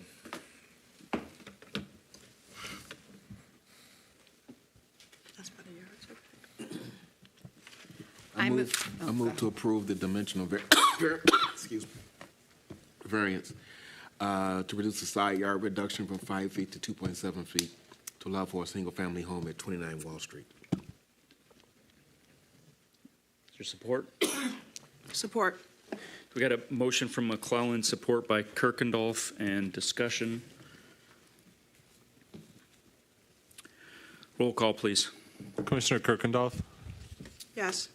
Commissioner McClellan, Yeah, yes. Commissioner Burke. No. Commissioner Anderson, Yeah. Commissioner Bueno. No. Commissioner Bavacqua. No. Tie. Motion fails. The next is building size 1,152 square feet. The requirement is 1,200 square feet. The motions are up there. I move to approve the dimensional variance to reduce the minimum square footage from 1,200 to 1,152 for 29 Walnut Street. Support. So we have a motion from Burke and support by McClellan. Any discussion on the motion? Roll call, please. Commissioner Anderson, Yes. Commissioner Bueno, Yes. Commissioner Burke, Yes. Commissioner Kirkendall, Yes. Commissioner Bavacqua, Yes. Commissioner McClellan. Yes. Motion passes. The next is the lot size reduction in order to build a house at 3,748 square feet instead of the required 7,200 square feet. The motions are up there.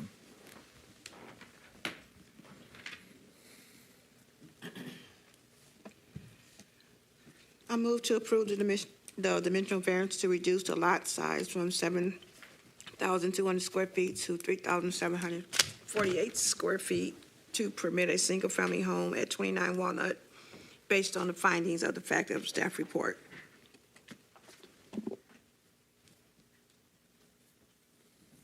Is there support? Second. So we've got a motion by Kirkendall, support by Burke. Any discussion? Roll call, please. Commissioner Bueno, No. Commissioner McClellan, No. Commissioner Bavacqua, Yes. Commissioner Kirkendall, Yes. Commissioner Anderson, Yes. Commissioner Burke. No. Motion fails. Yep. The last one is lot width reduction at 40 feet. The requirement is 60 feet. The motions are up there. I move to approve the dimensional variance to reduce the lot width from 60 feet to 40 feet. to permit a single-family home at 29 Walnut Street based on the findings of the facts in the staff report. Second. Got a motion from Kirkendall, second from Burke. Discussion? Roll call? Commissioner Bavacqua. No. Commissioner Kirkendall. Yes. Commissioner Bueno. No. Commissioner Anderson. Yeah. Commissioner Burke. No. Commissioner McClellan. Sorry, I missed that. No. No? Okay. Motion fails. Corey, do we have more water somewhere that I can go grab? Absolutely. Thank you. I have one more if anyone I'm giving this over here. I feel your pain. I have one at least, so. That was me last night at the. Thank you. Do you use candy? No, I'm good. The water. So we are at the final case for this evening. This is at 33 Walnut Street.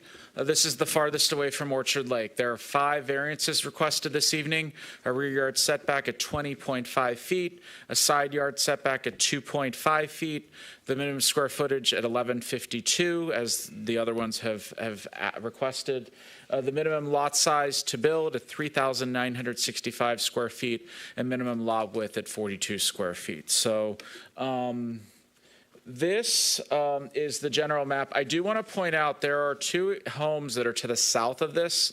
I believe they show up on the map that I'll show you in just a second here. That this is, it's not a close proximity to the adjacent property, but that is located down here. I want to share that this lot is 42 feet wide, which is a little larger. It's just a remnant lot that has 2 extra feet to it, which assists the applicant.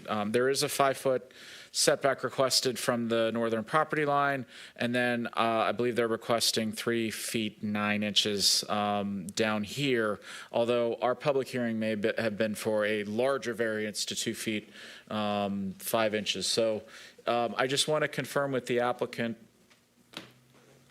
I'll check with the public hearing before when we get to the motions on this. So these are the application. Here are the standards the ZBA should consider. There's a lot of analysis within your staff report. These are the motions, but at first have an opportunity for the applicant to speak and then open up to public hearing.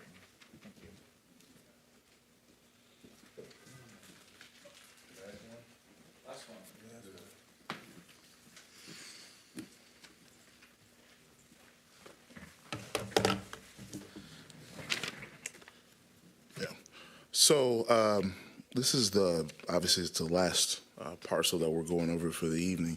I just want to say a couple things. It's unfortunate that we've had all these denials tonight. I can tell you that myself and my team have spent months. When I say months, I'm talking about almost a year, really trying to get this project together because we believe that this city can have home ownership. I think it's unfortunate that the ZBA did not share those same sentiments as looking to be, showing to be more innovative in terms of the housing that's required in today's society. I think it's unfortunate that tonight's decisions will lead to Pontiac continuing to be a city of renters. I believe Pontiac can be homeowners. I've had the fortune enough to work in other cities, and I know people in other municipalities. What drives a city is home ownership. And when you're having a city made of renters, that doesn't bode well for the city overall. People have to be financially invested in said city. And one of the ways that you're able to do that is through home ownership. And I think tonight's decisions have really just, in essence, kicked the can down the road in terms of this city being able to do that, unfortunately. And that's just kind of what we've seen. Like I said, a lot of work went into this. We tried to work within the parameters and confines, us being confined in terms of how big the parcel sizes are. But unfortunately, the ZBA did not share those same sentiments. So it's unfortunate tonight that this is where we are. These are the decisions that have been made. And ultimately, just from what I've seen, that's not going to help the city long term. People will continue to rent. People will continue to not achieve home ownership. And ultimately, it's not going to drive new residents and new opportunities into the city. At the end of the day, people want to own their own home, and we believed our product, not only the build, but the price point we were going to sell it at, gave people the opportunity to do that. But it's unfortunate that the ZBA, in my opinion, was not forward-thinking enough to see what needed to be done in order to push for home ownership moving forward. Thank you.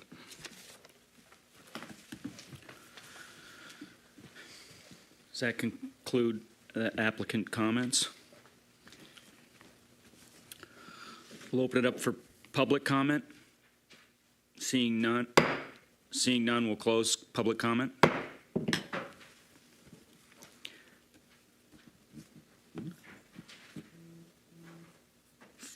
Our first variance is a rear reduction. Is there a motion? I'll move that we grant the variance. Move that we approve the dimensional variance to reduce the rear setback from 30 feet to 20.5 to allow for a single-family home at 33 Walnut Street based on the finding of facts. Is there support? Second. I just want to make sure I heard that correctly. That was to approve? Approve. Yeah, that was a motion to approve by Bueno, support by Burke.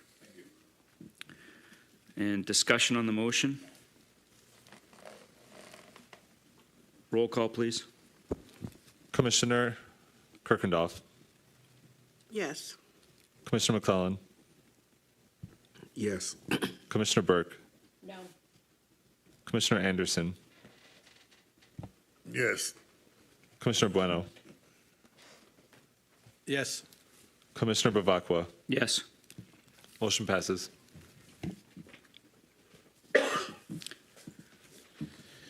The next one is the side yard reduction from 5 feet to 3.2 feet. And the agenda does say 2.5 feet, but that's incorrect. And we publicly advertise this as 3.2 feet, and that's consistent with what the applicant has in their packets. So,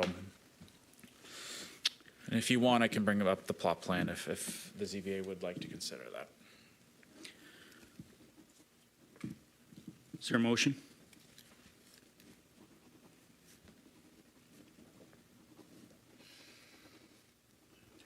I move to approve the dimensional variance to reduce the side yard reduction from 5 feet to 3.2 for the single-family home at 33 Walnut.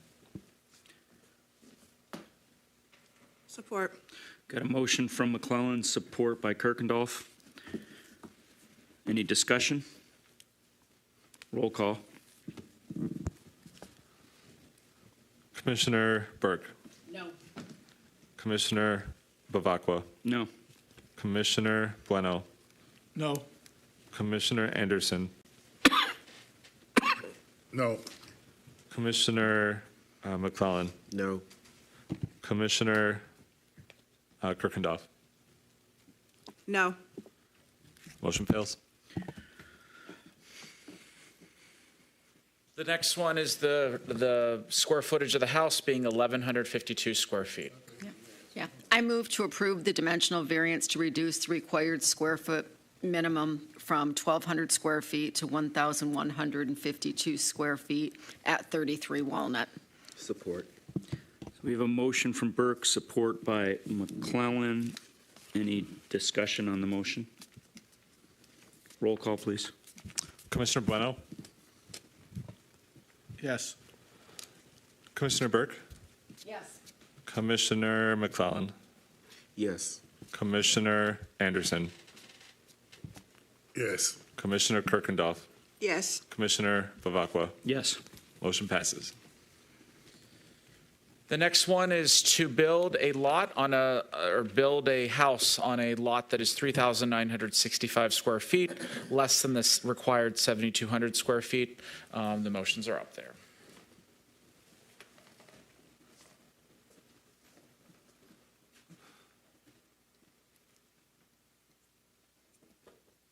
Do we have a motion? I move to approve the dimensional variance to reduce the lot size from 7,200 square feet to 3,965 square feet for a single-family home at 33 Walnut based on based on the fact and finding of the staff. Is there support? Second.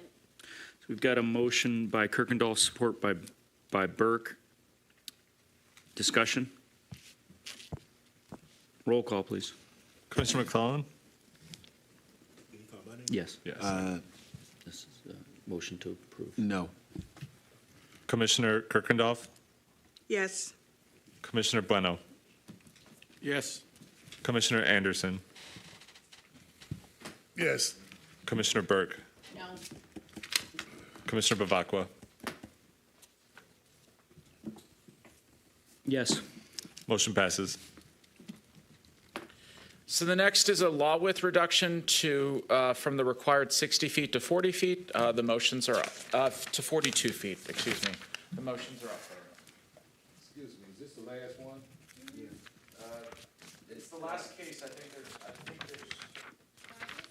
It's the last one. No, I can't stand the last one, I'm not believing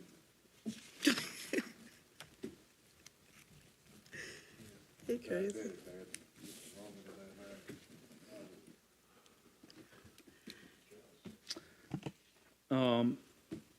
So have you done are you going to do your presentation? No, we were already on the last case. This is the last motion. Sorry. Yeah. Okay. Yeah, I'm like, I thought you said there's two. So I'm like,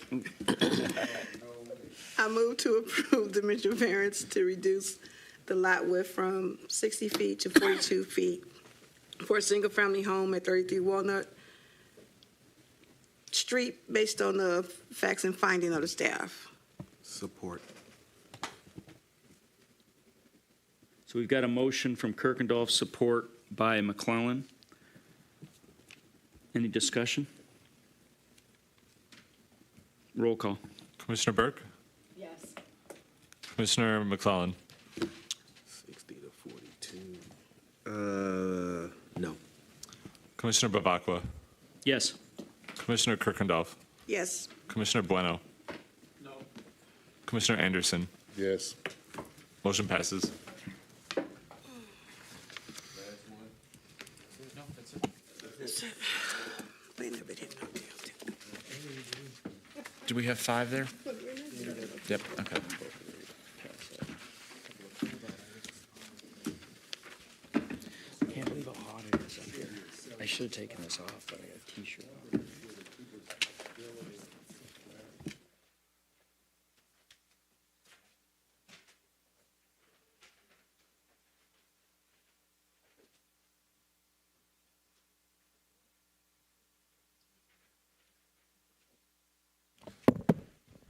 Chair, we have nothing under miscellaneous from staff perspective.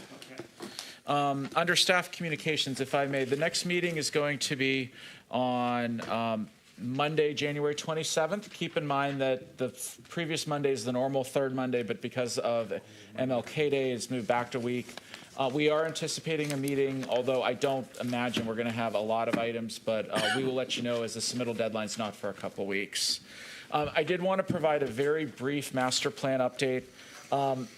City Council, actually, we've finished the public engagement session for surveys, for town halls, community engagement sessions, and we're working with McKenna to come up with the actual plan. And we've gotten a lot of feedback.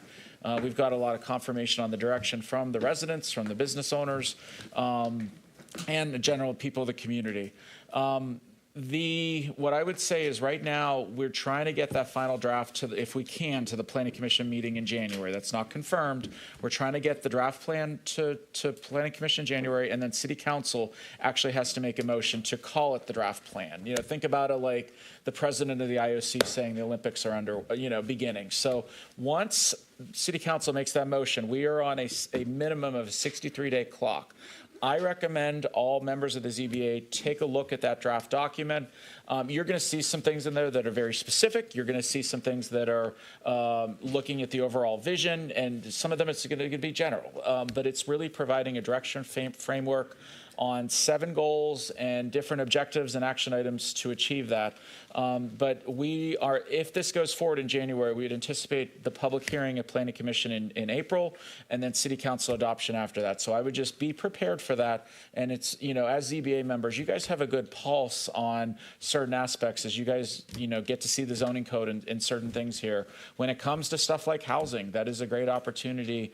Now, we also have a housing study that is looking to be also adopted. Now, that's not adopted by City Council. That's just a study. It's not, but there might be some things in the master plan that are aligning with that housing study and its recommendations. So, and that really is going to help the city move forward with the future zoning code and looking at flexibility for housing options. But we want to make sure we're doing that with community support and buy-in, not just from our leaders, but from our community members, to ensure that our regulations are aligning with the city's vision. And so, hopefully in the future, we can have more housing opportunities to align with this master plan. So thank you for all that have participated, by the way. And if you ever have questions about where we're at in the process, feel free to give me a call. When's the draft expected? The draft is expected in January if we're on timing, but we're working hard to try to make that early January meeting. That's not guaranteed right now. And I also, I just want to say from my perspective, thank you to everyone involved tonight, from ZBA members. If you feel like you're a junior ZBA member, you're now a senior member with as many motions and variances as we've had this evening. But I really want to thank Corey, Justin Curry, who's no longer with us, Morgan, Bruce. This is a lot to handle for a board one night, and I think you guys have done a good job of trying to dissect this. And please let us know if there's any resources we can provide you in the future. We try to, and this also helps us with future applicants, and to see if there's alternatives that maybe don't require variances. I mean, I think we do our best to communicate and foresee what we can to applicants, and the applicants still have rights to apply for things. But thank you very much for reviewing all that you've reviewed tonight. And very quickly, because it's late, I just wanted to say thank you and the administration for all the work on the master plan, because it is going to be foundational to moving us in the right direction and addressing some of the issues that the applicant tonight was even concerned about, and trying to make sure that we do provide the housing opportunities that this market needs. So so thanks a lot, because I don't know, I think your job can be pretty thankless, and you guys have taken on a bear because you started from a tough spot. So thank you for all that. Getting all the feedback has been easy and fun. It's like making sure we're having a good plan. It's hard work right now. I also want to add, I want to congratulate Corey, because he's actually just been appointed to the Royal Oak ZBA. So if you want to commiserate with him, you can. But it will be your liaison at least till the January meeting. We have had very strong applicants for Justin's replacement in that position. I hope to start interviewing and getting great candidates, hopefully to get onboarded in January. But you never know sometimes with processes and stuff like that, how long that'll take. But we're hoping to move quickly on that. Okay, that is it. Thank you. All right, motion to adjourn. Motion to adjourn. All right, all those in favor say aye. Aye. Adjourn.